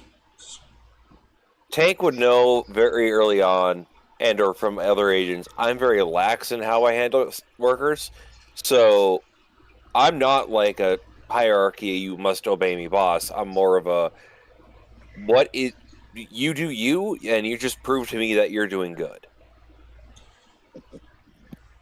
Yeah, it's more or less just a matter of whether or not Tank wanted to take first watch, or if everybody is coming in, or if somebody else is going out to do it, etc. So. I'm gonna do the dumb option and keep on meandering outside despite the dark. I probably grabbed one of the old mining lamps, mechanical mining lamps that Oppenheimer has, so I have at least some form of light to see somewhat. Okay.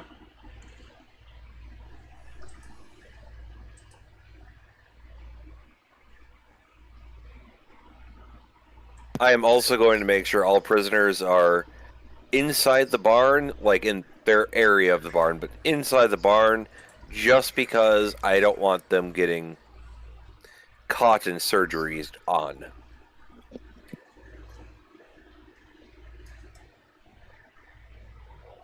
Okay.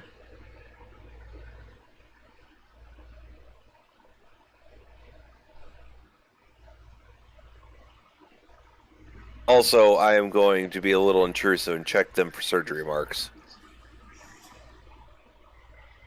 You're going to be checking the prisoners, or Yeah, the prisoners. The agents, they need a different way of interaction. Whereas workers, I technically outrank them, so I can check them, and it makes sense.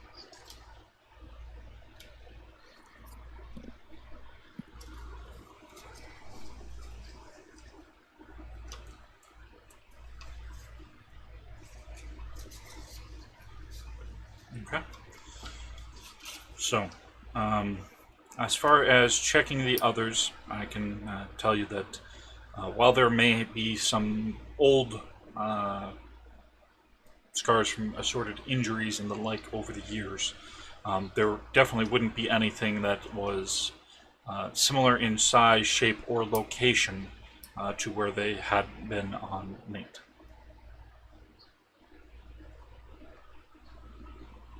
At least not on the prisoners. In terms of checking the agents, if you chose to do so, then that would require convincing them. But at the very least, the prisoners, considering what they saw, had no reason to not show you individually separate from the agents for you to verify. So before we go to bed, because it sounds like that's what we're doing, and before that, I just kind of walk around saying, "Hey, L," until you show up and or ignore me. Well, hearing you walk around, Elle definitely just shows up, but again, no mask. Venom's still kind of there. I hold up my arm with the data pad for a letter to Ma and all them. It's a daily thing. I have to do it, and you're part of the family. Elle actually shakes their head and goes back to where they were. All right. Dear Ma, we're having complications and talk about runic bombs and this weird new brew I made, and I'm giving her like the every your life update. Okay. Elle can't talk right now. Elle barely is themselves. And I ask, when can we get L one of these things so I don't have to keep holding my arm out? I feel like I'm going to get bit.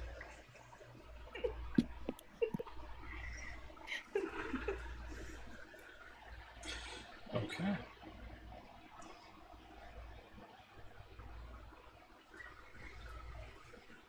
I really do feel like you'll be one day look at my arm and just ow. Nom nom nom. L done. No. Just casually, just chomps. Is that a sign of affection or murder? Affection today. Today.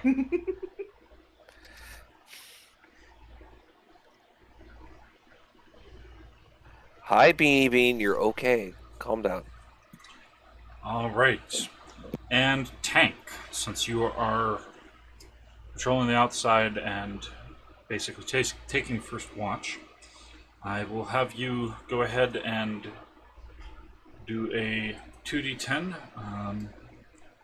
can use this as strife and observation that you'll be gaining in, depending on how things go.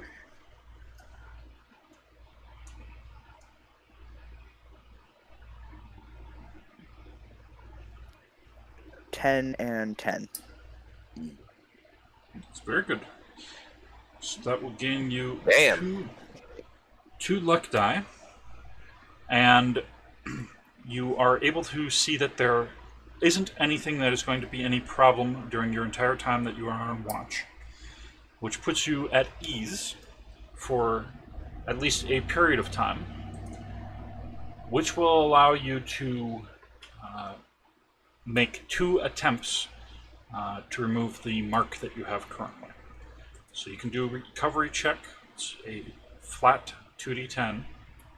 and Um, automatically one mark will remove unless you roll a cost or lower. just before I decide to roll to remove a mark, what am I changing exactly on my skill sheet?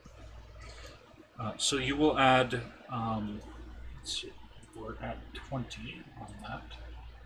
So that's still a straight success. So that would be +2 on strafe and +2 on observation again. So from today, you would have +7 on Strafe. I each of them. cannot find strafe. Strife is on the main page. That would be your attribute trial check. It would be red. At least on Delcara's copy, it's red. Don't know if it is on yours or not. Okay, yep, it is red, and I'm looking for a trial check, right? Yes. No.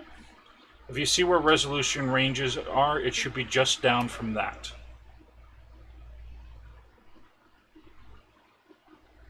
Yep. So what, I do progress at what? So on Strife, you should have progress of 7.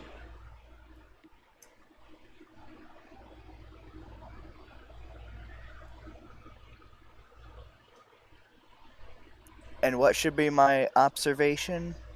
And then on the skills page, in the center column, observation is about 2/3 of the way down. And that should be progress of 7 on that as well.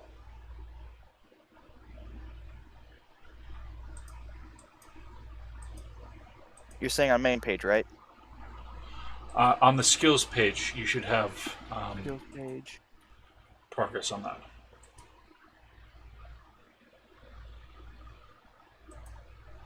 Skills page, observation, progress of 7. Yes. Perfect. So now I can roll to remove a mark, right? Flat D10. Yep, and you can make the attempt twice. If you get it the first time, then you don't need to make the second one, but it gives you 2 opportunities because you rolled so well on the watch. First roll is 6. Okay. So, that one is low enough that it wouldn't remove the mark, but you also wouldn't gain anything specific on top of that. And then just, and I'm allowed to reroll, right? Yep, you've got 2 of them, so you get to go ahead and try it again. Okay. So my second roll is 7. Okay. So, with that, you have a failure with bonus on 2 of them. Because it's only a singular mark, and you have a bonus on both of them, that'll be enough to bump it up just far enough to clear that mark off of there for you, since you had nothing else. So I will update that on the visual, and then you are able to come in and let whoever know that you are done keeping watch, and somebody else can take over. I'll definitely let someone know. I'm not sure who yet, but I'll definitely return back and let someone know.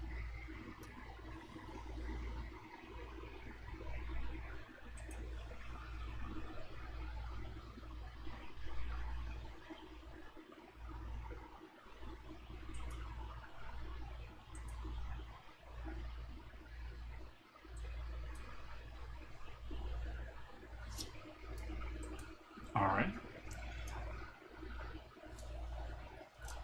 Oppenheimer. Yes, sir. As pretty much everybody is more or less getting ready for sleep or asleep already, I would say you and Elidon both would know that Tank has been out there on watch. Would you have volunteered yourself, or just left it up to whoever for taking watch next? I mean, I'm fine with taking watch, because after After all that, I would have no problem with just shooting a few deer. Okay. And Elidon, would you choose to stay inside or to take watch as well? I would choose to take watch. Okay. So. Though they would not travel too far from the barn, but they would still take watch. Okay. So the two of you can go ahead and make a strafe attribute trial check. And if you have any ranks in observation, you can go ahead and roll those for advantage. So because I have no ranks in... Well, do I have ranks in strife? You don't have ranks in strife. That's just the attribute overall. When you gain enough progress in it, then that will end up adding up to more training trait points. Okay. So then, if I'm using observation as well, and it's a rank 1, that's 3 dice? Yep. You'd be rolling 3 and keeping the 2 highs. Okay. 5, 7, 1. Well, that's 1 jinx, and you'd only be able to make 1 recovery check, Oppenheimer. Okay. So let's have Elidon's that is an results 8. first. 8, 8, 9. Okay, that's a 17. Your rage is healing you. So you are able to make 2 recovery checks. And neither of you see anything at present tonight, at least. So, Oppenheimer, go ahead and make your 1 recovery check. And just let me know what penalty that you are trying to recover. You have 1 wound, 1 fixation, and 1 mark. I'm going to go for the wound. Okay. If you do well enough, there's a possibility of taking the wound and a mark off, but that would be a success with bonus to do both. Okay, so what was the recovery check again? So be 2d10, and if you don't have any skill specifically toward helping with the particular penalty, don't believe that you've got anything. I have autopsy. Autopsy won't work on yourself, unfortunately. Now, I will say, it would potentially help if you were a specter possessing a corpse, knowing how to fix stuff up. But because you're not, as far as everybody else knows, then it won't apply in this case. The only other joke one I have is salvage, but that doesn't work because it's hilarious. Alrighty. Well, that would work if you're a, cyborg, possibly, but... Yeah. I'm not seeing anything. Okay, just flat roll. Yep. 1 and a 7. So, what's the roll I have to make to beat it? So, ordinarily you would clear 1 mark, and the roll would determine if you get the mark back or if you heal a larger one. With it being 7, that's a failure with bonus, which means that the mark will clear, but you won't have anything else clear. And what if I were to spend luck?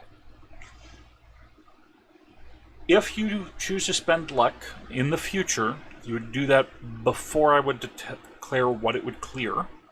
But since you're asking for clarification, then you could try to roll it and get it higher. You would need to have at least a straight success to take the wound off. I mean, a success at cost to take the wound off, but you would get the mark back if that happens. So if you get a 16, that would take the wound off and just the wound period, and the mark would also come off. If you had the success with bonus, you could take off 2 marks and 1 wound.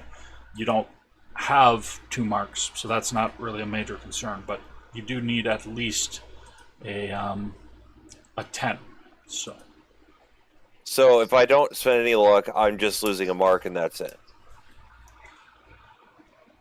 With the roll that you have currently, yes. I'll just accept that. I'll just lose a mark. I'm good. Okay. All right, and then we have Elidon, and you have currently 1 breakdown, 1 fixation, and 2 marks.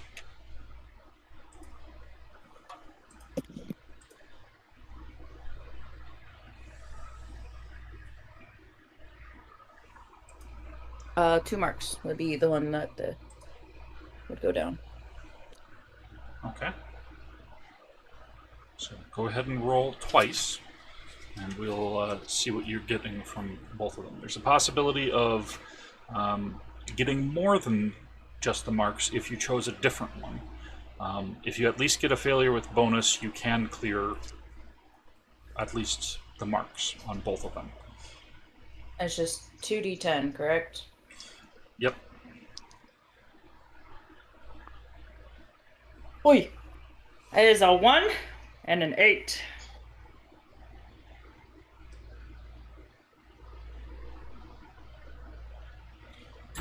Okay. Well, with that, that's a failure with bonus, so you will at least clear 1 mark, and then it's just a matter of whether or not you can clear anything else with your second attempt. I'll do the 1 mark again, and... Am I doing 1 or 2? Sorry.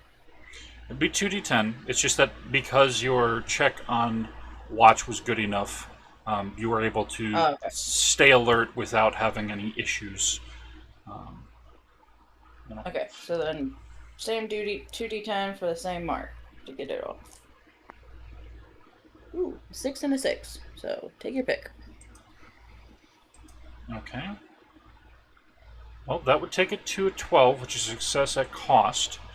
Now, you could choose to take the mark, which you will clear automatically, or you could choose to clear your 1 breakdown or your 1 fixation. But you would keep your 1 mark if that's the case. Get rid of my breakdown. Okay. So you will reduce your breakdown so that you don't have any of that anymore, leaving you with just 1 fixation and 1 mark.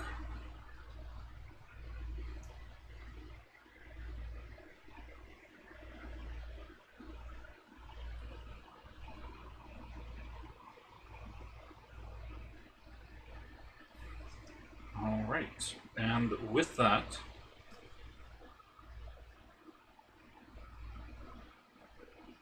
the new day comes. The barn has not been attacked in the night, as you've kept watch. There haven't been any sounds of anybody screaming from the barn or anything else untoward happening. The agents rest up and recuperate from their own exhausting underground explorations. And you are able to discuss the new day with the other agents, with Agent Holloway having reported in on what has been happening from what they found underground.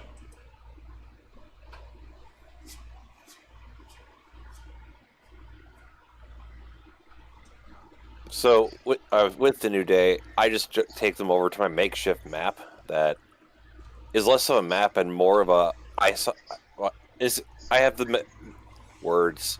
I have the comparison to trail cam logic here. I'm watching the landscape. I'm watching rivers. Just kind of vaguely pointing it out because I'm not the best map person, but it works. Okay. So. And just talking them through. There's a tunnel, so likely it's going to be weak ground here. Yeah.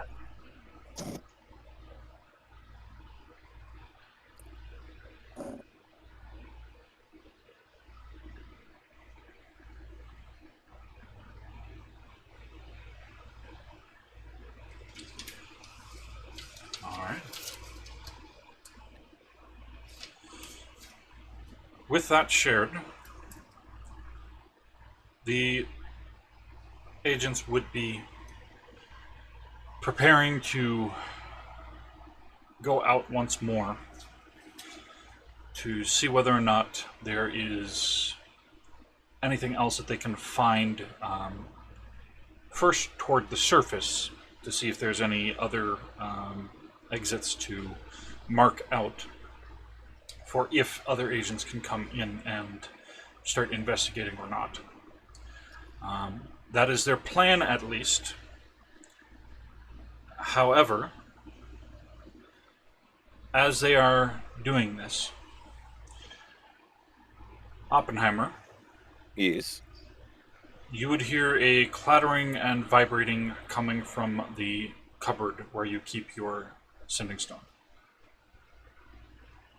I leave the little back room with the maps and just go up there, grab it, and while I'm answering, I'm also telling the workers where to go, thus justifying my walking away from them.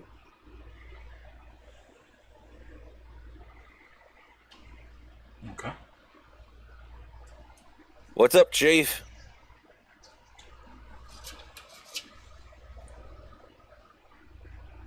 I regret to inform you that I'm not going to be able to get some agents out in your direction for a bit, at least.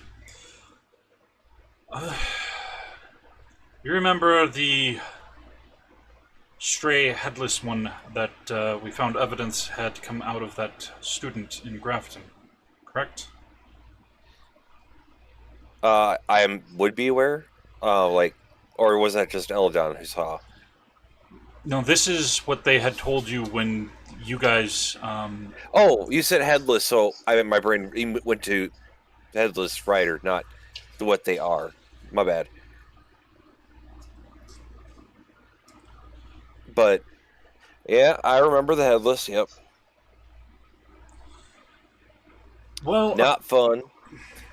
apparently there's at least that one, if not more, that are alive in Grafton, didn't simply die off. And from reports, there's at least an albino that appears to be twice the size of the ones that you had reported in on. This sounds like useful Some were information. terrorizing Grafton. This seems like useful information. Figure if I put it on loud setting and just sit near everyone, it's going to help the scout team too.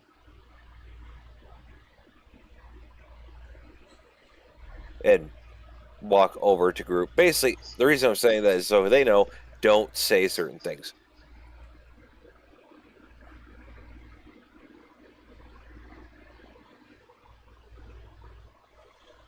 And then Yes. continue the lecture.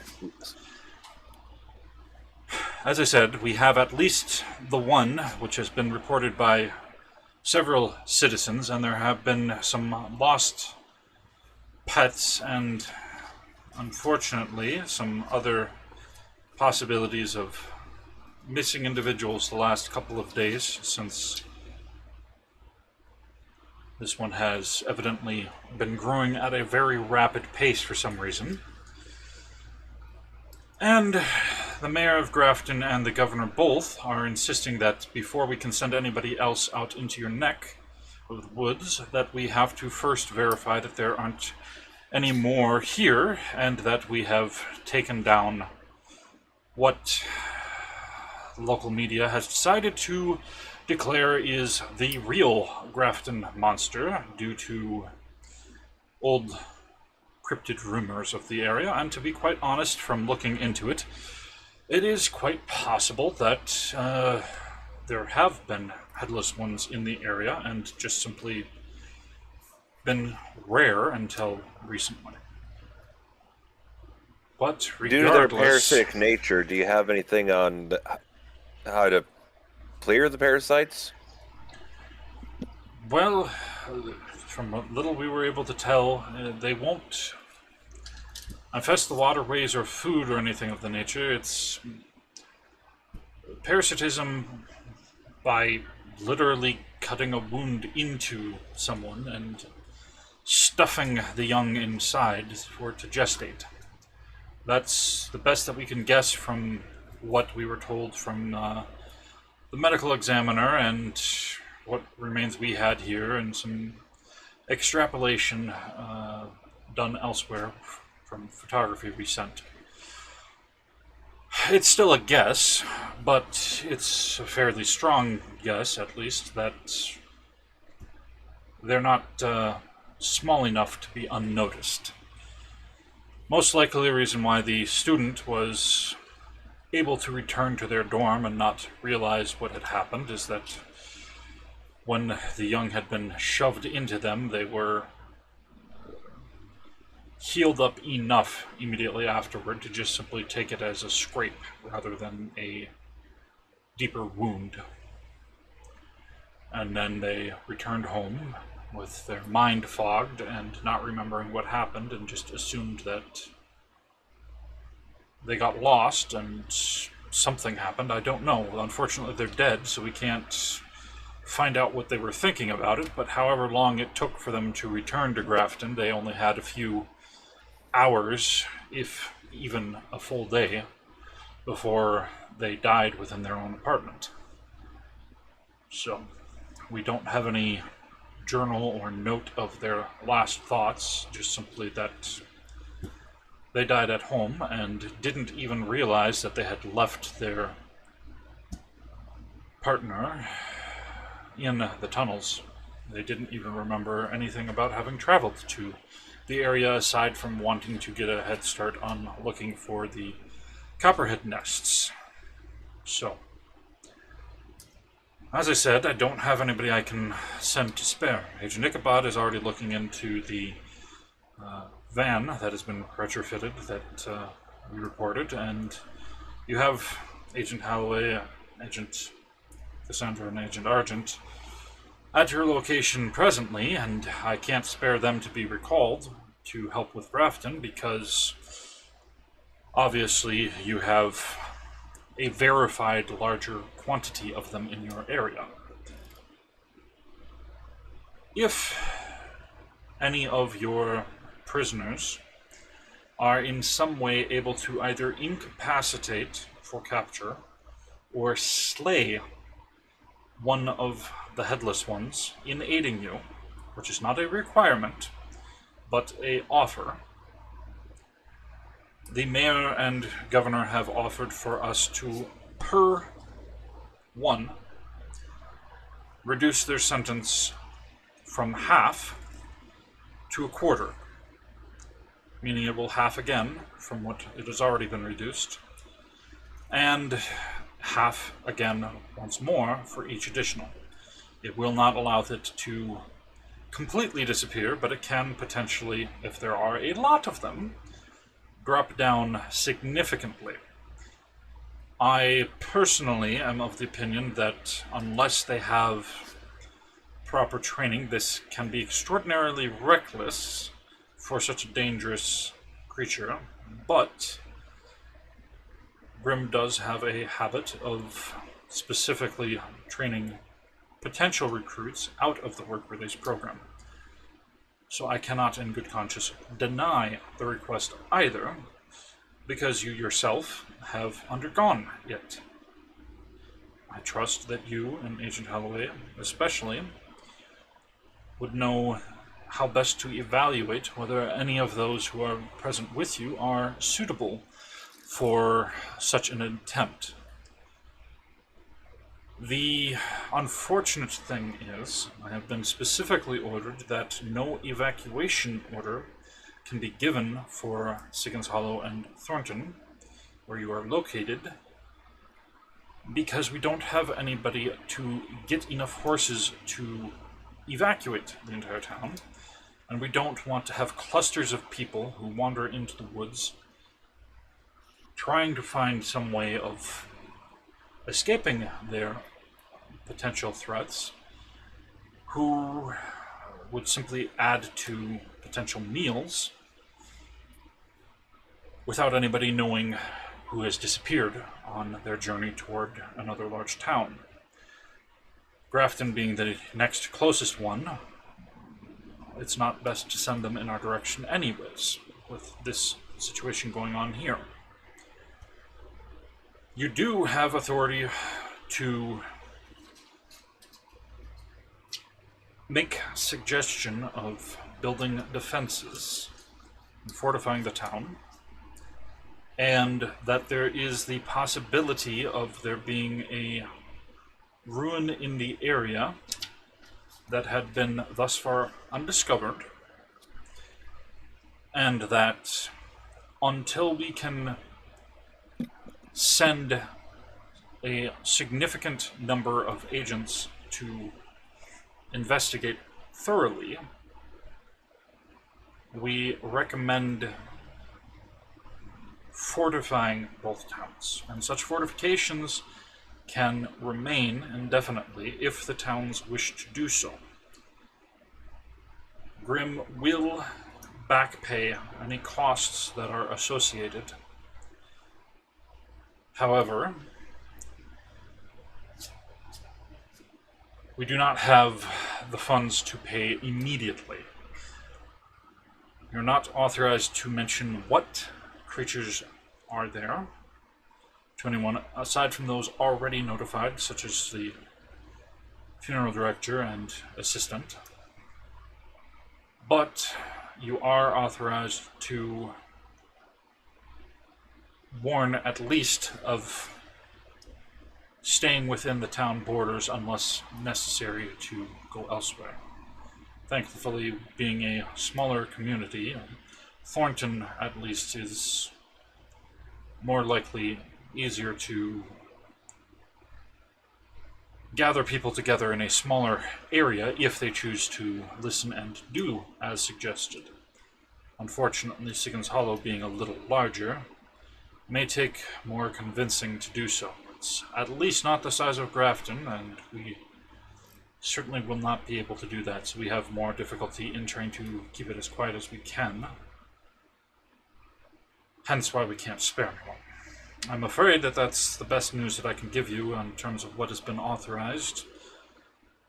If anybody should happen to see them, then you are authorized to tell them what you can for self-defense, but not anything that would create a panic, lest it specifically come down on yourself, all other agents present, and myself as your handler. Which is why all of this is documented, that I have passed this on information directly to cover my own ass as much as I can. Not that I feel it is the best decision, but my discontent and disagreement has been noted for the record. You may individually, one at a time, for clarity of the dictation which is being done, also voice your own disagreement and commentary, but otherwise are ordered to carry out to the best of your capabilities. Any chance I could get more workers? I don't have any agents that I can spare to send workers to you. And considering the distance, I can't send them without somebody present to be able to ensure that they have an anchor to not pass out walking too far away from a prison in your direction. Now, I understand that Elidon can fly and potentially cut a lot of distance out versus having to ride a horse along the highways and roads and other paths. However, with it being a good couple of days to get there and then having to walk them the distance back, it would be, I would guess, 5 to 7 days, depending on route taken, for getting workers. As I said, you are authorized to promise reimbursement for anyone local who would like to assist with it, but that's about the best that I can offer in terms of if you wished to send Elidon on their own. I can at least contact to have them send as many prisoners as they are willing to send, and then I can contact the governor to have them authorized, but I can't guarantee how many. For all I know, you could be sending them there, and it turns out that nobody is able to be sent. If that's what it takes to have a chance to be able to build walls real quick, that's fine by me. Well, as I said, I will put forth the request to the governor and see if they can negotiate with the warden on who can be spared. You could either send Elidon on the way to at least make headway while waiting for an answer, or wait until I get a response, but considering how slow that government is sometimes, it could be a day or two before we know whether or not the governor is willing to authorize anyone. So, at the very least for now, I suggest contacting the locals and at least having an agent on hand in the barn to receive notice as soon as possible if I do get an answer from the governor. I can, of course, send it in documentation, but given the nature of verifying other factors at play, I cannot necessarily guarantee that sending such a notification will not have any issues arriving to the intended recipient who can authorize it from your location. And Sir, you know for a fact my attitude towards authority, it's going to be a lot of your charisma, not mine. Oppenheimer, I will say out of character. They are very cagely trying to essentially phrase it to say they can't guarantee if you have them send it as a letter to you saying yes, it got approved if you're out of the barn, so that they can just send the letter without somebody present to receive the call. They can't guarantee that somebody else there or somebody that sneaks in might not just take it, considering what just has happened in your area. They're not outright trying to say anything about the explosion at all. They're trying to just subtly tell you, if I send you anything, you can't trust anybody to make sure it gets to you directly.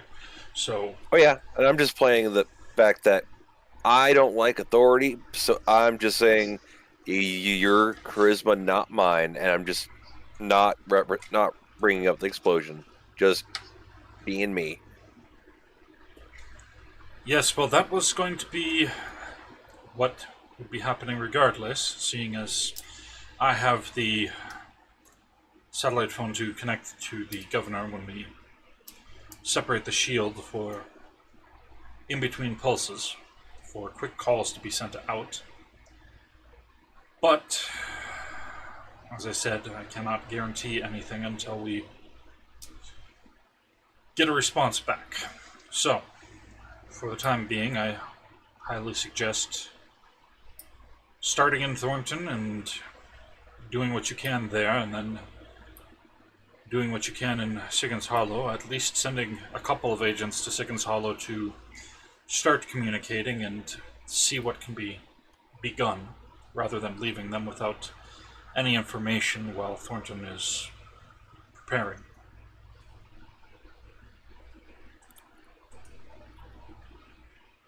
Sounds good.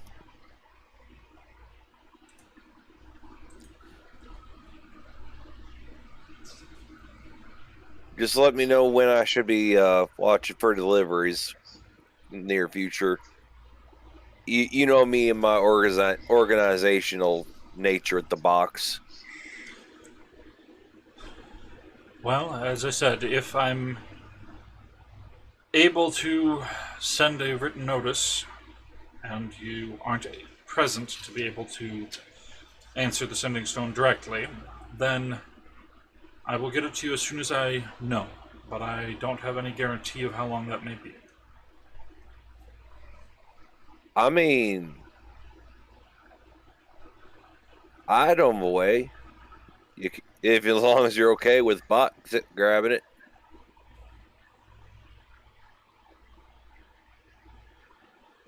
I'm sorry, you had a little bit of noise. Did you say bot fit?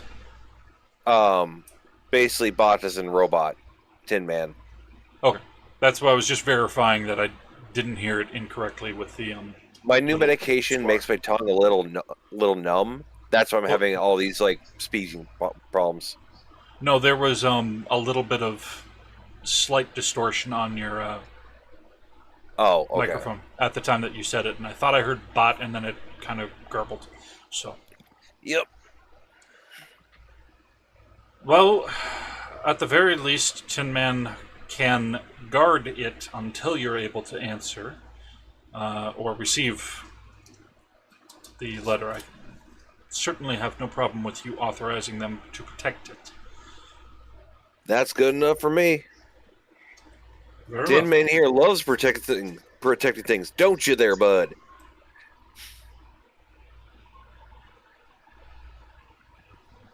No, just imagine Tin Man's arms just kind of like coming up with the.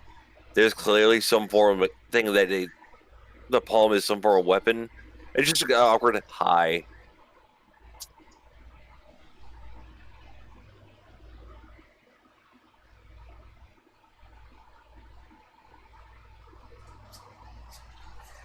I'm thinking about having Shield Bra be in charge of making sure the walls keep being built around here, so I can go the other place. But I could use his muscle over there.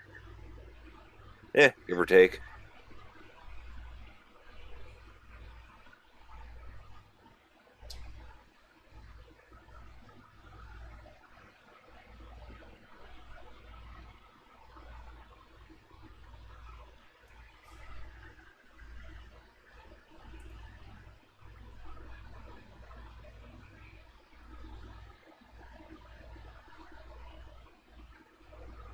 Okay.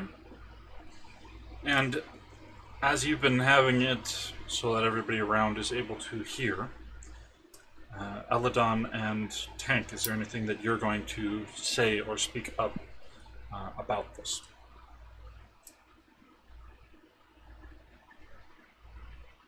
I was disappeared, so I have no clue exactly what happened. I just kind of got like a snippet. All I know is that something needs to die. That's about it.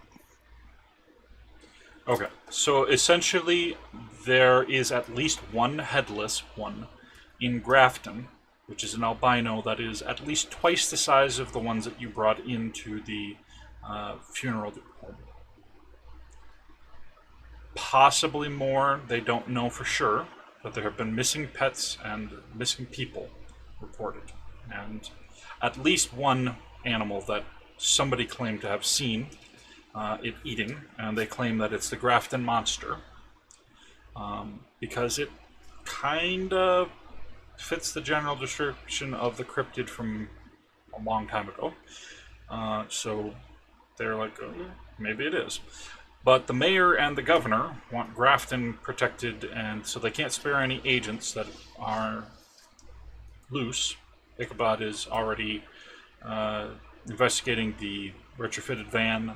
You've got 3 extra agents at your location. They can't spare a construction crew for how long it would take to get there.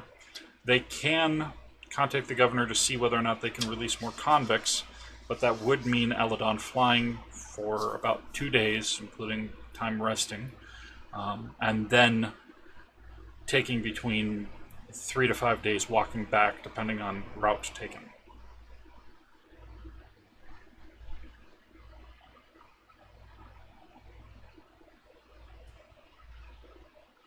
Gotcha. But they do say that they can't guarantee until they contact the governor whether or not they will authorize it or not.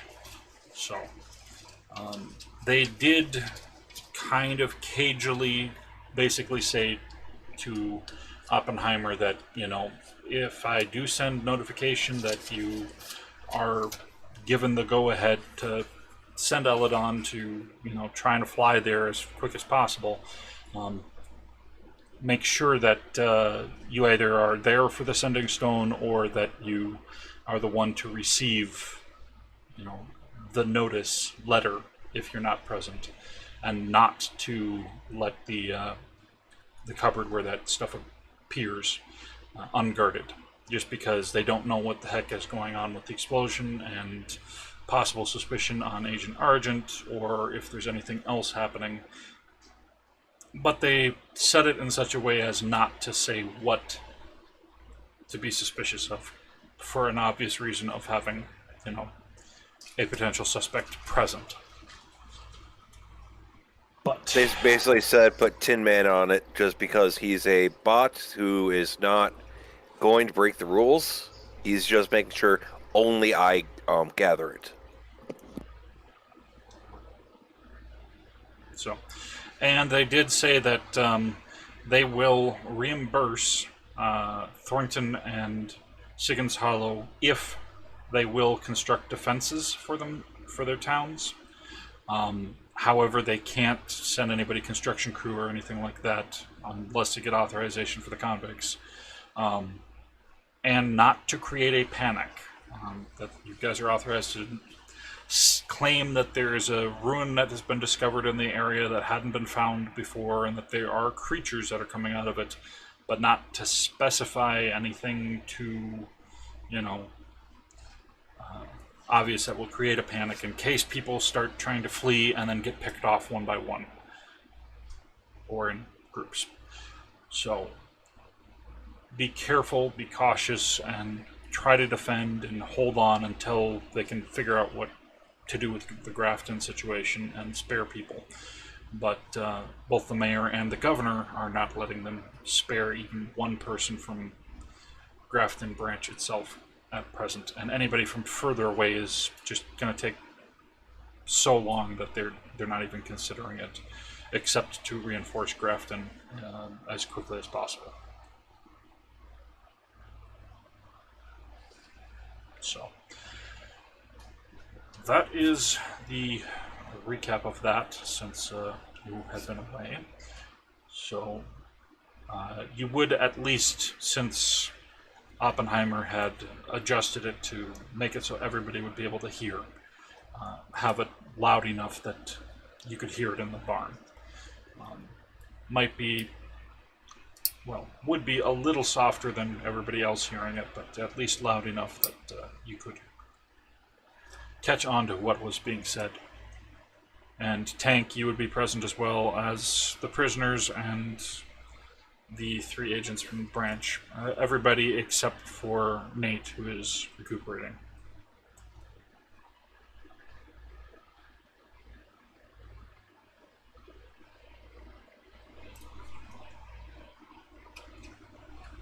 Fine.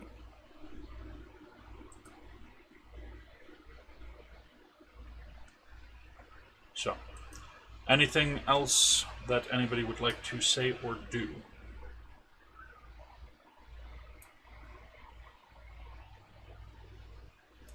Elidon's just waiting for instruction at this point. Okay. Tank?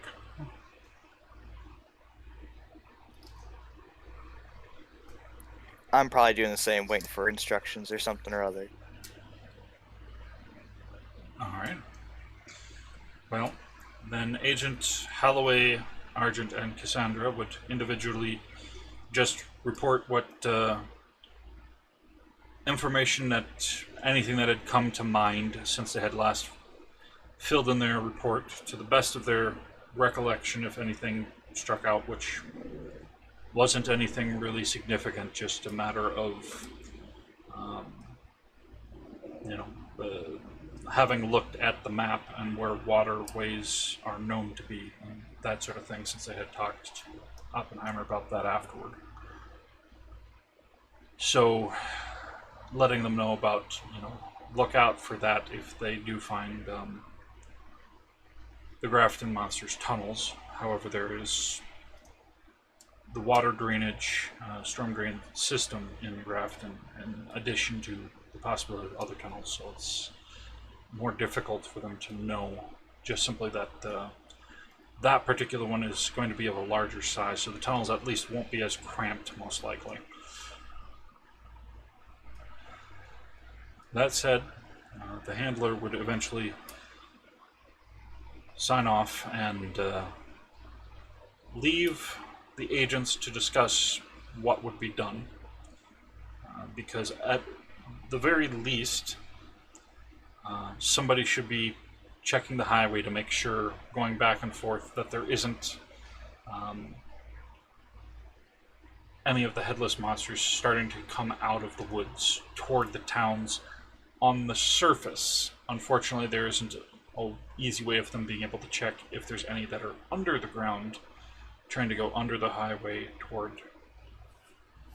Thornton or Siggin's Hollow. But at least being a presence, they do suggest at least somebody should be doing that, but not anybody specific, just simply because at present they do not feel that searching the labyrinth is going to bear fruit compared to building up defenses and getting people ready.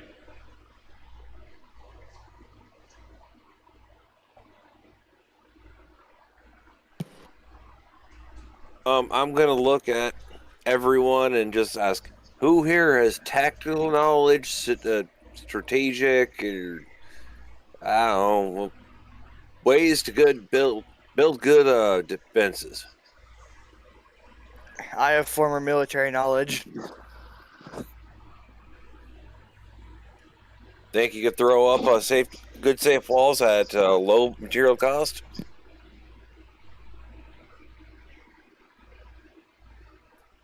Stone and slight and large logs with maybe about a 3-foot trench in front of it.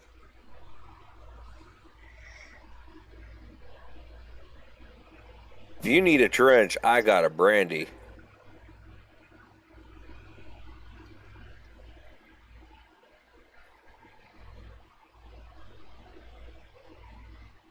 Let's see. That sounds like a yes. Just finding the character sheet to make sure I said the right name. But yeah, my horse. Just if you need a trench, I got a brandy. I'll show you the basic trick to make her hopefully listen.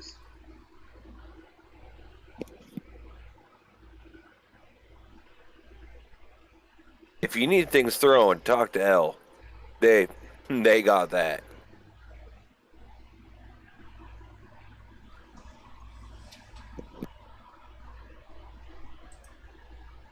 I'm just thinking as if we need a defense wall, well, we can make it out of stone and wood and then have in the very front of it, a small trench. So it makes it harder for something to hop over it, but yet we can easily look over it without it being tall and wasteful of resources. Let's build the prototypes over here as we build walls, and then we can do your idea after we do some practice runs over there, over town. That is time correct, right? It's not going to be not just me missing something. Sounds about right. Certainly start working on plans and split up to coordinate it as best as possible. In terms of utilizing brandy in that fashion,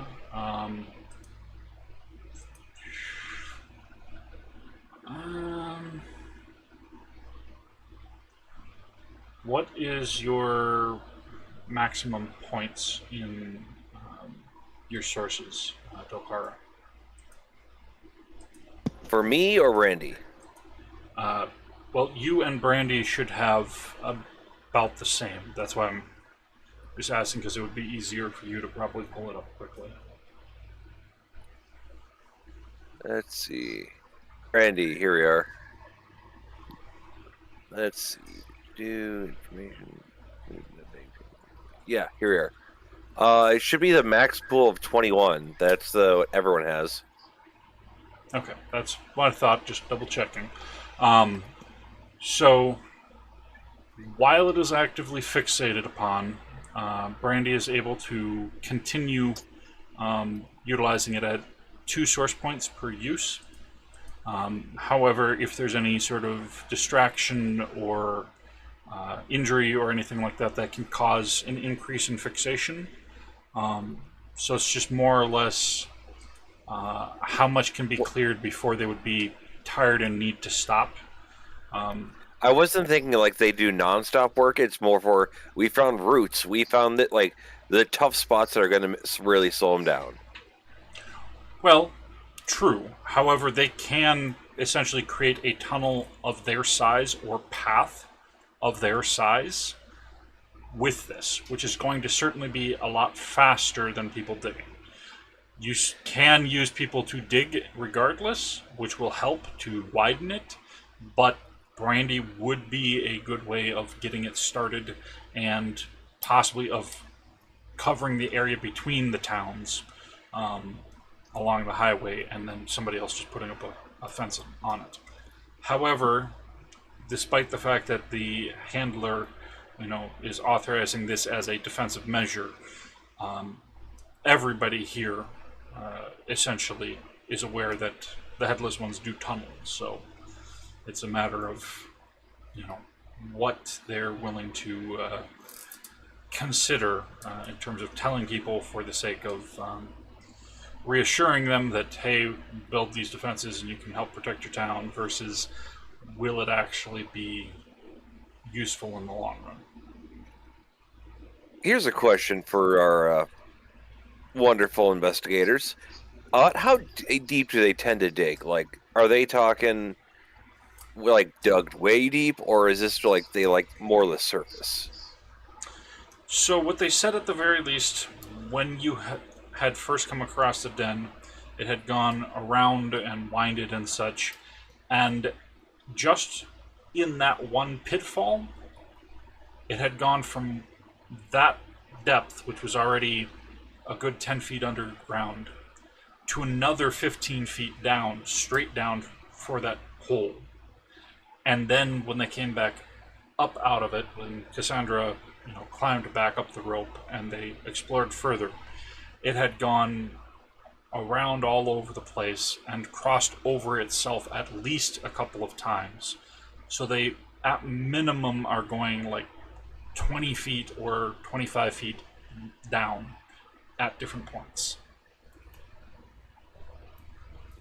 Okay, because what I would like to make a form of fence with like some underground blockage, but I don't know if that'll actually help. Well, you certainly could attempt to do so. However, it could take a lot of time to dig up to that depth and then find something to fill it with that isn't just dirt and loose gravel, that sort of thing.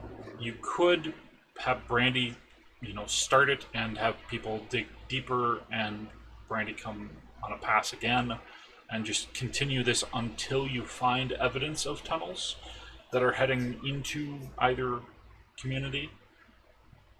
But the downside of that being that, as I said, Brandy isn't going to do it continuously, so you definitely will need to have people knowing that they need to dig that deep if you are going to have them try, because they're not going to see any purpose to that if they don't know that it's something that's subterranean. But again, I don't want to get townsfolk really scared from them, so keeping them a secret. Thus, having them dig is not the best idea. Well, it certainly would be difficult to keep them calm if that's the case. Now, Brandy can make a tunnel, So if you were to have her make a tunnel going underground, she could do that and go under where they've already dug to check, and then you could, try to fill it in. If you've got a whole bunch of rocks or something else to try and, blockage it up. However, you don't have a vast quantity of cement to pour in or other things of that nature. You could technically throw a whole bunch of logs, branches and other things as people are cutting down wood to create the fences. Just gather it all up and then just start stuffing it. However, depending on how subtle you are, then the townsfolk might be wondering what's going on with all this. You may have to use at least some of that to be sharpened and, say, in the trenches as, occasional things for, sticking out, which decreases how many you have. Concept here, and just a vague idea that is more me than Oppenheimer, but instead of having a solid wall of like wood logs, have a little bit of a crisscross and all that, and then we just have the logs go really deep. This way, it's not obvious that we're trying to block things that dig. Rather, we're just making the really long logs. And that could help, and then reduce cost would be using stone and the crisscross logs to make it fill in that part of the wall. I don't know how well the idea would work, but... So, are you essentially trying to say, like, digging deep enough to stick, like, a chopped down tree into a deeper part of the trench than it would normally be for standard kind of moat trench warfare kind of usage? Yeah, kinda. It's the logs are sticking down, making it uncomfortable to dig around and or try to like dig into the town without giving away the fact that we have a problem of these creatures. It's more of a, wow, they really want these logs to be stable.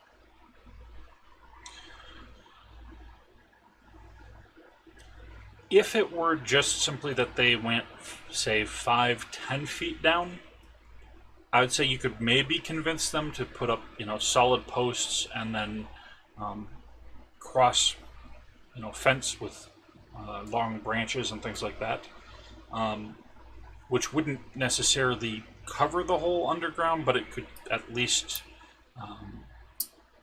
make it narrow passages between them. But considering that at the very least it can go up to 25 feet down, I don't think that you'd be able to convince many townsfolk without telling them something about why they need to dig holes deep enough. Yeah. And there's things from a ruin we're not sure, so being extra cautious.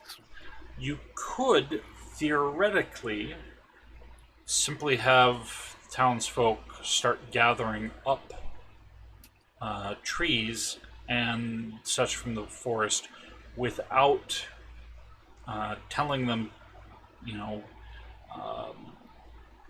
how much that you need, but just simply telling them, do not cut it to length. We'll have to measure that when we start digging the holes, and then just in the night or something, use brandy to just tunnel straight down and then stick them in and fill it back in. But then there's the question of, how deep did you go and how much, where is all the wood, when a large part of it is, hidden. So you can try, but you're going to have some form of needing to find a way of convincing people that it makes sense. Whether you just ignore and tell them, hey, there's something underground, it's not a major thing, but we can't know. Better safe than sorry. Yeah, we don't know how deep it goes, and we want to make sure that it's there, and we don't know how far this ruin extends, or something like that. We want to shore up the city the township for that. But unless you can think of something that's clever enough, you'd probably have to at least say something to indicate that yes, we do need to go this deep, and then deal with the consequences of how you phrase that. Okay. I'm not saying that there isn't a potential of finding some way to just flat out convince. I'm not trying to railroad or anything. I'm just letting you know from the information you were given already. It is kind of a bit of a, difficult situation that the governor and mayor of Grafton have put you guys into with what they've allowed your handler to authorize. Your handler certainly said, do what you can, but try not to create a panic. Because you guys can't evacuate people. There's no way to get people out fast enough to prevent it being just a loss of life from that happening. Follow-up, could I use... that was... Now, that doesn't mean that there isn't alternative choices to make, depending on if you choose to disobey what you've been instructed with. But if they're going to stay in the towns of Thornton and Siggins Hollow, then you'll have to figure out some way of defending. Could I put... let's say the poles go deep, could I put a Cygnus detection rune, basically? Like, if things dig around it, it just hangs a certain signal?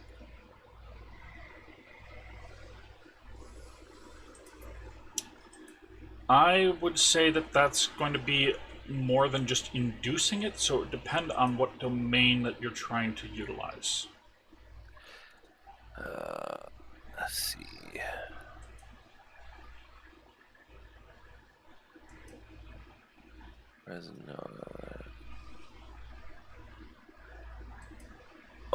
But the concept is basically just all right.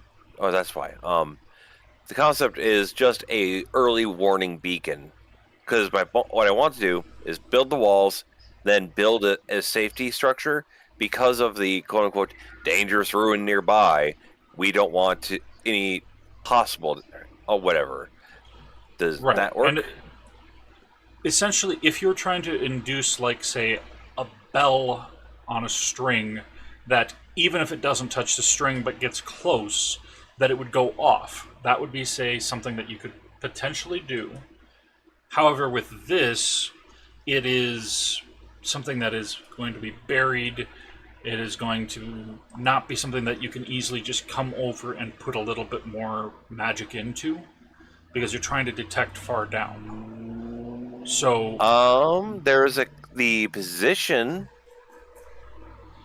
Now, if you chose to do something with position, Cygnus, and you put, say, some Foki crystals, you could potentially wind something down to where it would be detecting, but have the crystal higher up so that it will recharge from wild magic.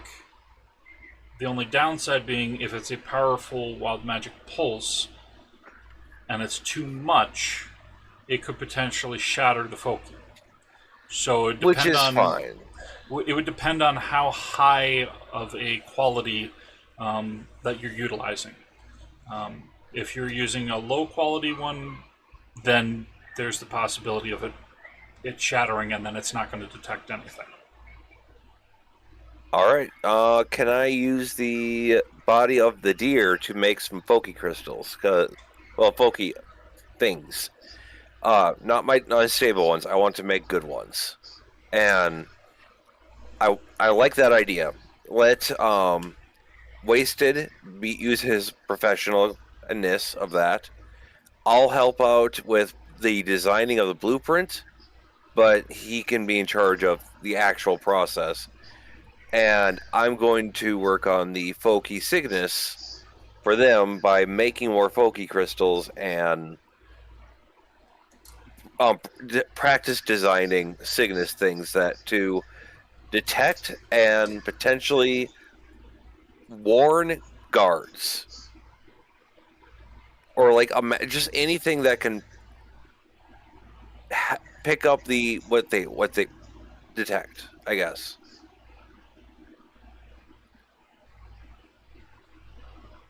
I'm not sure if that's possible because of wild magic pulses, though. Well, it certainly could be that if something is close to it, it could glow visibly enough that, you know, somebody who's watching can see them. At least it's something approached. That it illumination there. Yeah, it wouldn't necessarily guarantee that it couldn't be anything else approaching, you know, but you could at least have it so that it has to be a large enough size, you know, that it's not just a worm or an ant or something to that effect. It has to be at least, say, half your size or larger to prevent bunnies and ants and things like that. What if I just simply made it, the bigger the thing, the brighter the light. So if a red passes by, it's barely going to glow. It's not even worth mentioning that tiny glow. But if a large thing like the Faceless, that's going to glow very much. Well, that would help keep it from overfilling if it's going to be going off fairly regularly. That also may potentially provide some reassurance for the locals that the illumination can, you know, let them spot things. It also could potentially cause some worry if they're seeing it go off without seeing anything on the surface, or that they're seeing it constantly going off. However, if you explain how it functions and that it will be going off, it's just, you know, we need to know if it's going off really brightly.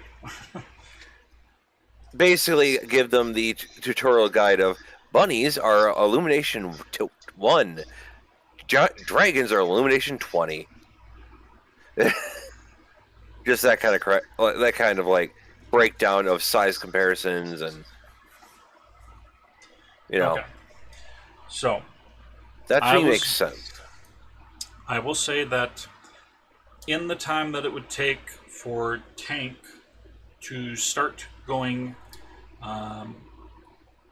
just around Thornton itself, even with its small population, it's possible that you could get all the Foki you can get from the deer and start your experiments to create one of these warning poles to see whether or not this will work. That's why I said we're going to do a prototype out at the home base, because once we have it worked out, it should be easy to mass produce. Right. I am just saying that that's going to take some time. It's going to take some time first to go around Thornton to start getting people to start chopping down some wood, because they're going to be needed for defenses. However, then Tank would need to also go on to let Sigyn's Hollow know. And in the meantime, while you are starting to get some made after making a prototype for Thornton, it'd be a matter of what is Elidon doing at the same time as all of this is going on.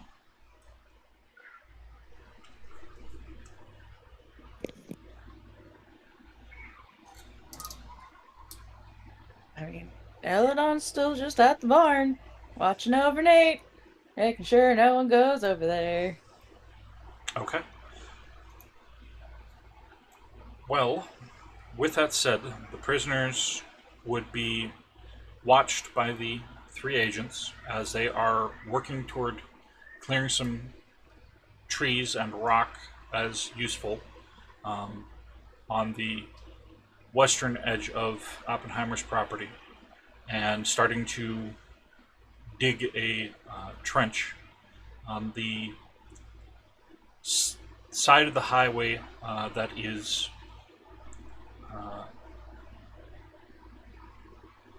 opposite from Thornton and Siggins Hollow, because it's just a hill on the side that's closer to the barn. So if there was an attempt to, create a trench there, it just would collapse. So there's no point in, doing that. Plus, it would give a little extra warning time if it's, lighting up further away. This is going to take several hours for it to begin in character. And eventually, while they are working on this, and Nate is recuperating and Elidon is keeping watch, Elidon, you would hear the sound of vibrating and shaking, rattling from the cupboard where the sending stone is, that Tin Man is guarding. And you and Nate are the only two in the barn at present.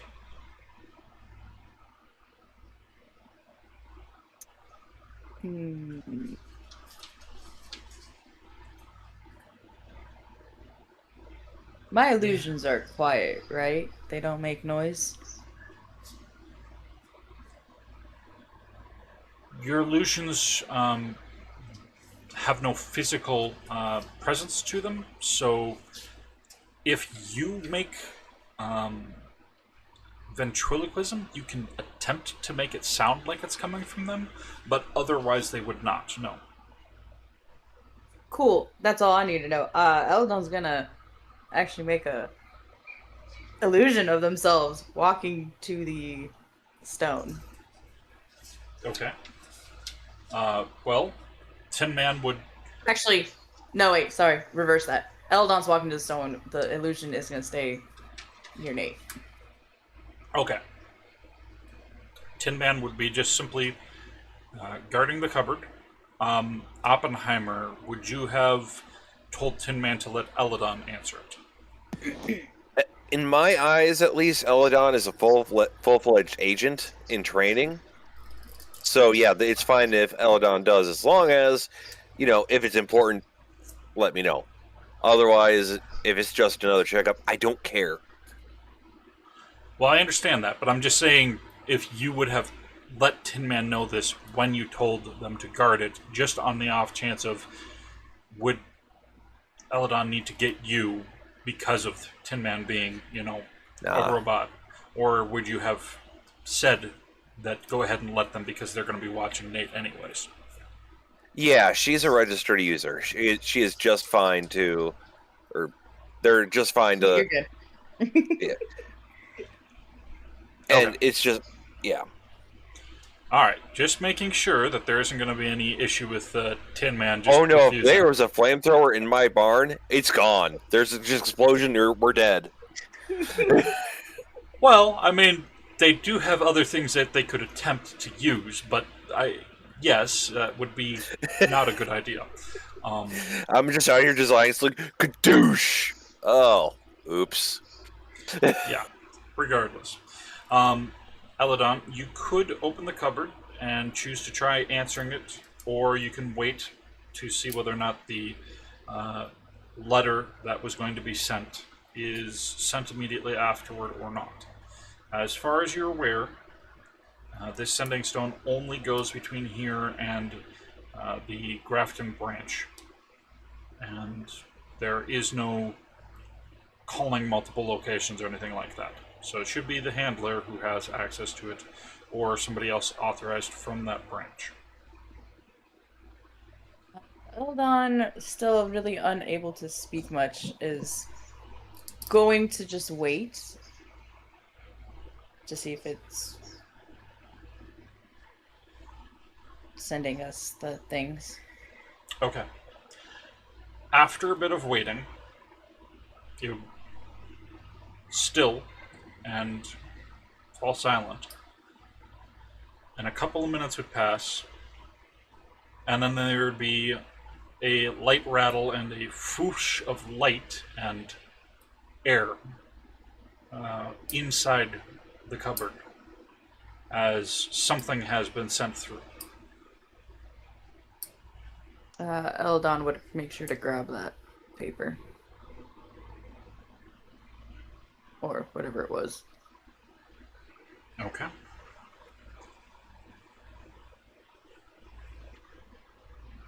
So, Elidon would also look over it, just to make sure it is exactly what it was supposed to be sent over.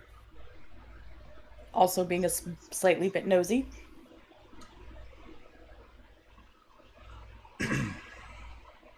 it says that the handler that you both have has made contact with the governor and gotten a response,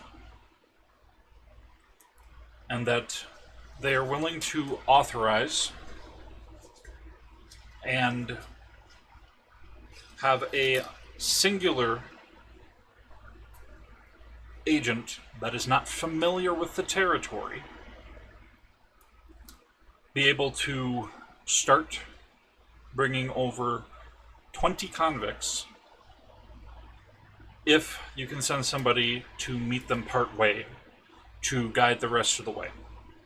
Because they can only guarantee so far before there's the risk of getting closer toward where Thornton and Siggins Hollow is, and the chance of, monsters that are in the area. So they want at least somebody who has able to go there, verify that there's a safe route, and take them back along it.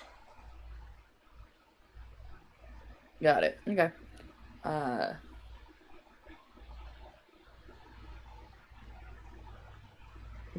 Elidon's definitely going to give the paper to Tin Man, and Garbly most likely just say, Give open. Peace.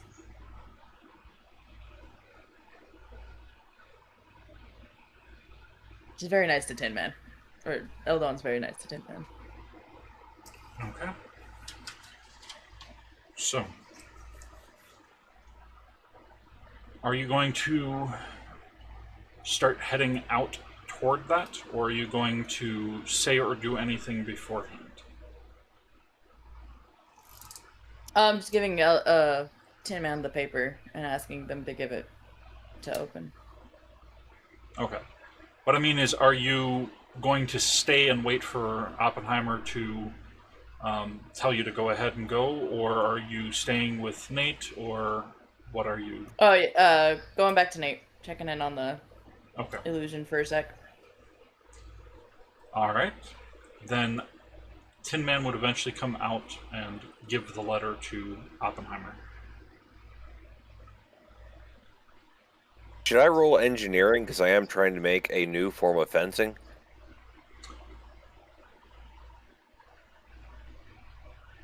I think that, you can do that, but I was going to just simply state that with the amount of time that will be passing between this session and next session, you will definitely have the capability of doing it with what you know.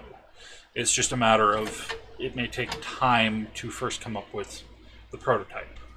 And considering how long it's going to take first to contact everybody in Thornton to get them started, let alone people in Siggins Hollow, you're absolutely going to have time to get it worked out.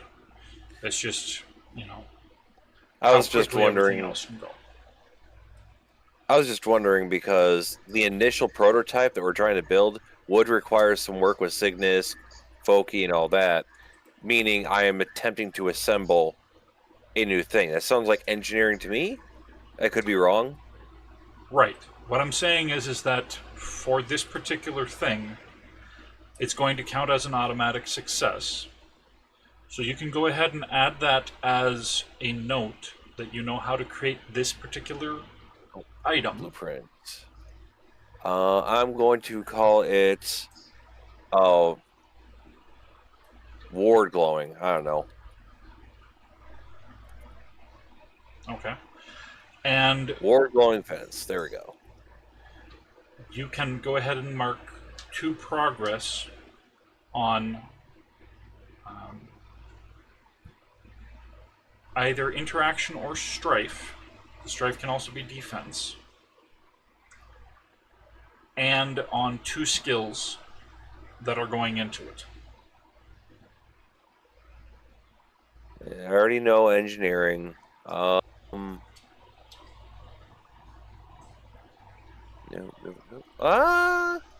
If I throw in salvage for getting parts for it, logic.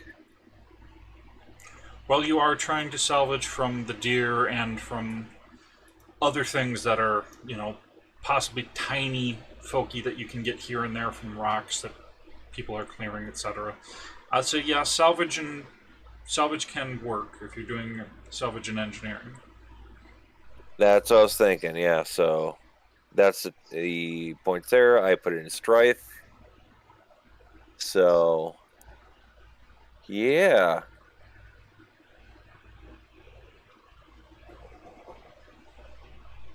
Okay, that will also give folky +2, sickness +2, salvage and engineering +2.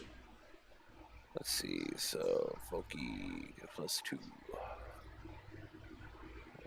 And then Cygnus +2. Okay. Okay. And tank.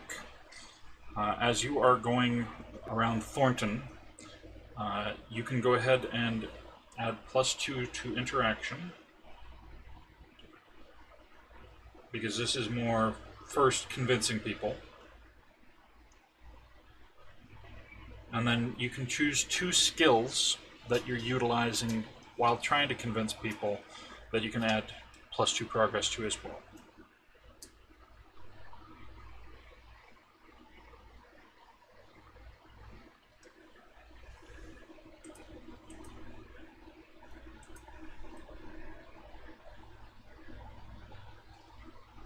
So, for example, you could use calm to keep people calm while trying to explain the situation.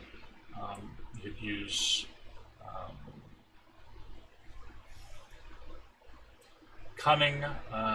You can use diplomacy, empathy, basically anything that you feel would be suitable, and then just mark down +2 on the 2 of them, and just let me know in the group chat which 2 that you selected. Okay? Which 2 what? Which 2 skills that you're utilizing when you're going around talking to people to tell them that you're going to need their help building up defenses. Probably persuasion and probably if there is any charisma. Okay. Or communication. So those are broken up into different types of skills based off of your approach. So I will let you and Dolkara discuss which 2 that you want. Like I said, just go ahead and notify me by group DM when you decide. And then you'll also have +2 interaction on that. And +2 mundane source. Because you'll be using a lot of tools and such and working on this particular type of project. And then Elidon, it will depend on what Oppenheimer says to you on what you're choosing to do after Oppenheimer has reviewed the note. So, circling back to Oppenheimer, do you say anything to Elidon considering what the letter had said?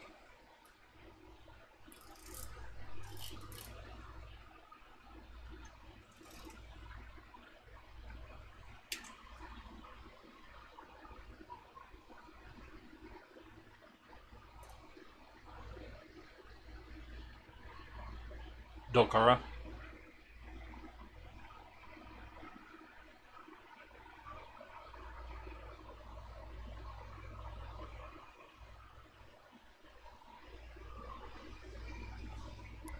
So something me and wasted. Claire have thought of leadership and report, if that sounds good. Okay. I will add that to the notes. Okay. And you would like me to roll for these, right? No, these are going to be automatic successes with the time that you're being given for how long this is going to take. Instead of doing a check per each individual person, you're just getting flat progress that you're getting through this process.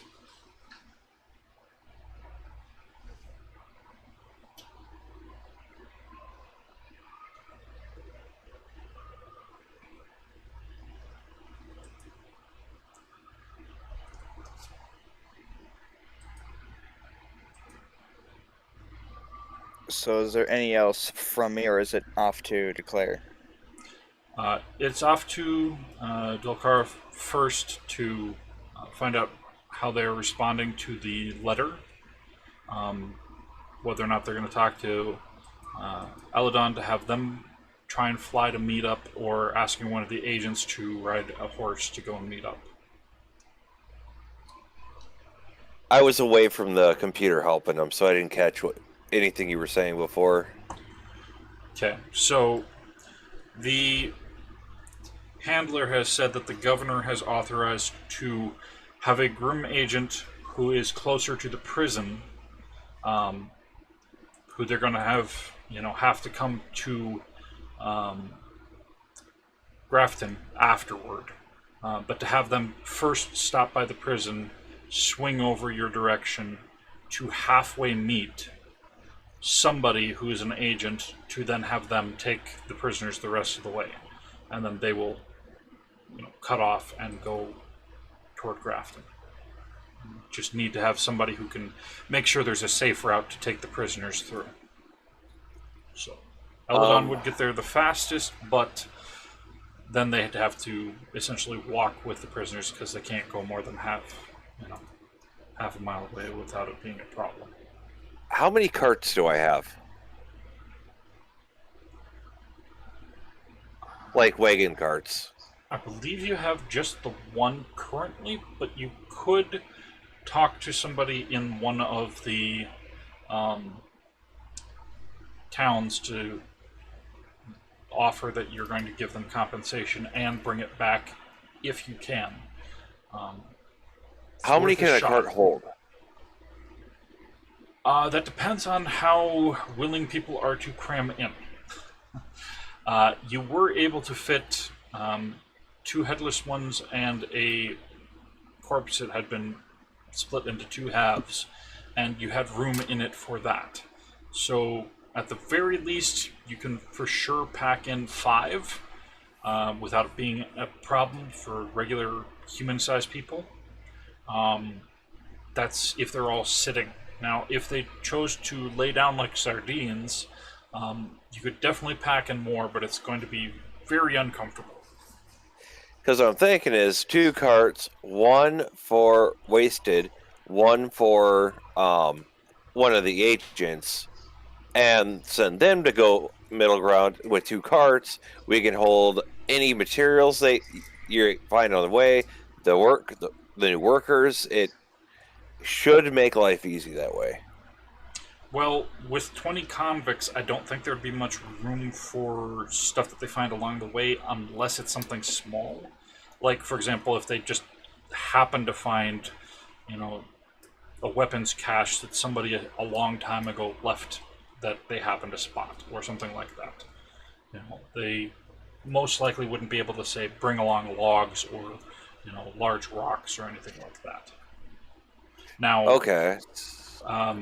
Specifically with tank, they could help using a cart locally in moving things about, but whoever is going to get the convicts is not really going to have the time to be specifically trying to grab resources along the way, unless they're, small, easy to access stuff.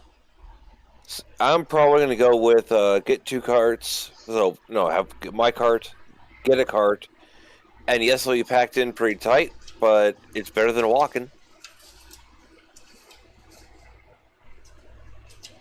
Question is, which agent wants to go pick up people? Okay.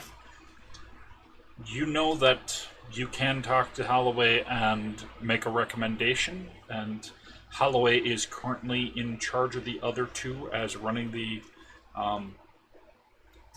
had been running the attempt to search for the Headless One. So if you can make a convincing argument to send one of them or the other, or both, you can. Okay. It's just a matter of whether or not he feels that, it'd be a good use of resources, and whether or not you phrase it in any fashion that would have Cassandra respond, considering what she's been told thus far. Well, for the sake of time, since it's almost 2 o'clock,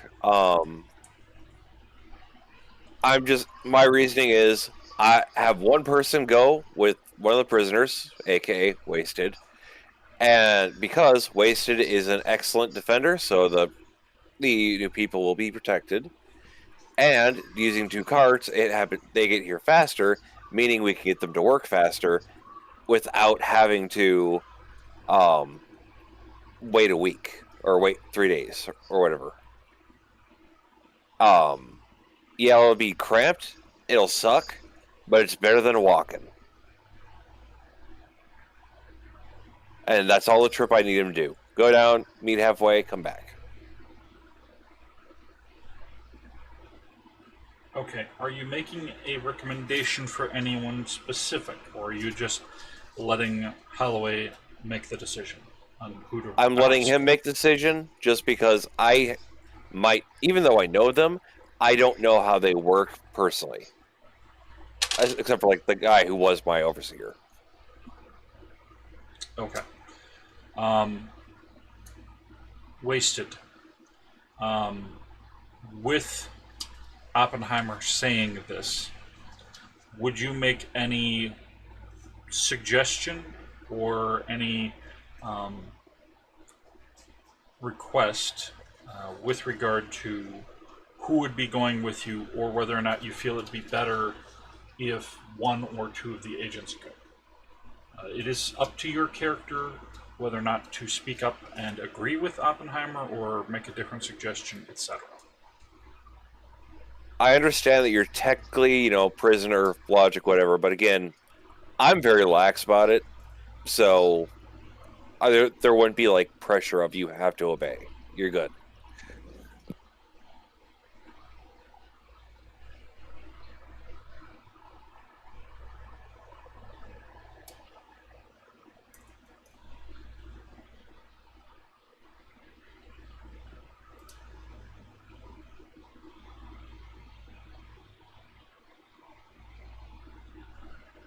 Wasted? Go.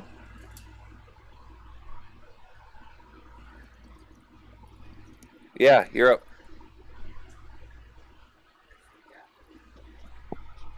No, So- we're getting your reaction.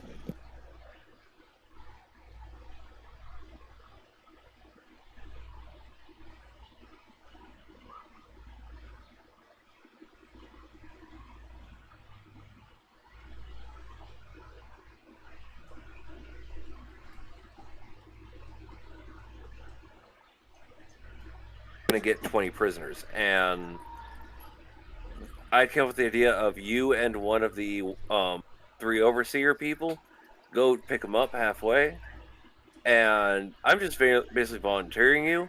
It's up to you if you want to respond with anything else. Effectively. Well, I'm down with it.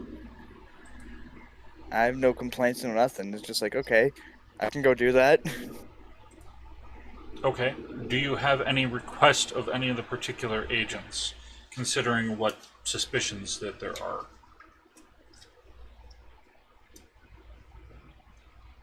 Sorry, headset fell off. What? Do you have any request or suggestion of any of the agents that would be going with you, since you'd be traveling to go and get some prisoners and come back?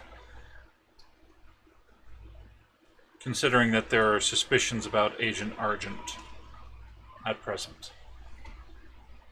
I don't particularly like Mr. Agent Argent or whatever his face is, but aside from that, I can work with it. I'm just gonna keep a closer eye on him. Okay. Plus, keep your enemies closer than your friends. Well, and the possibility of them being away from the town while things are being started, at least,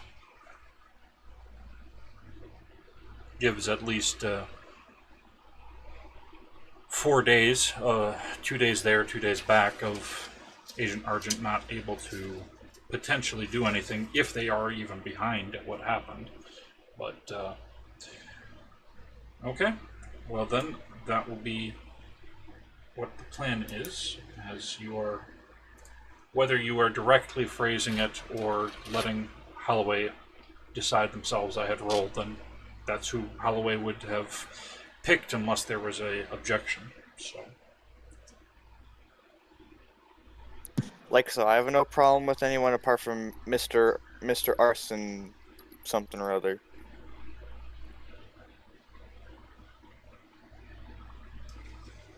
It might not be a bad idea to have him go, just because then we have more time to set things up without as much fear of things going bang.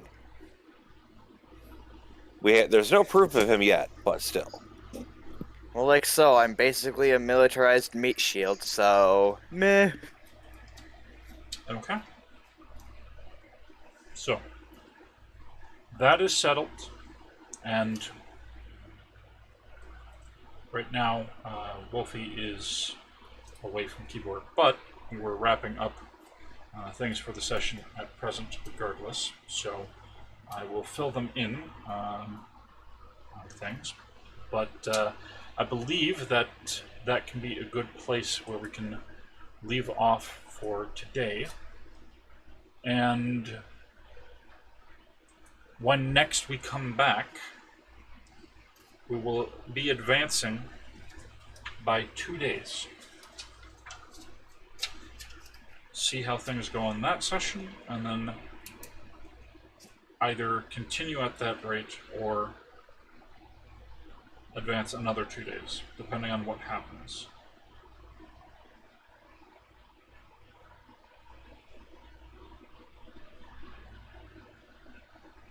Works for me. Fun for me. Alright. Well, with that said, we will I'm just making glow sticks. of a sort. With that said, we will end the session off for today and see when we are able to have our next session. This time I was able to write down everything as far as check-wise and such that happened. So while I am myself going to need to do a few things and sleep, I do have it all to be able to type up later. A bit easier than before. So, alright.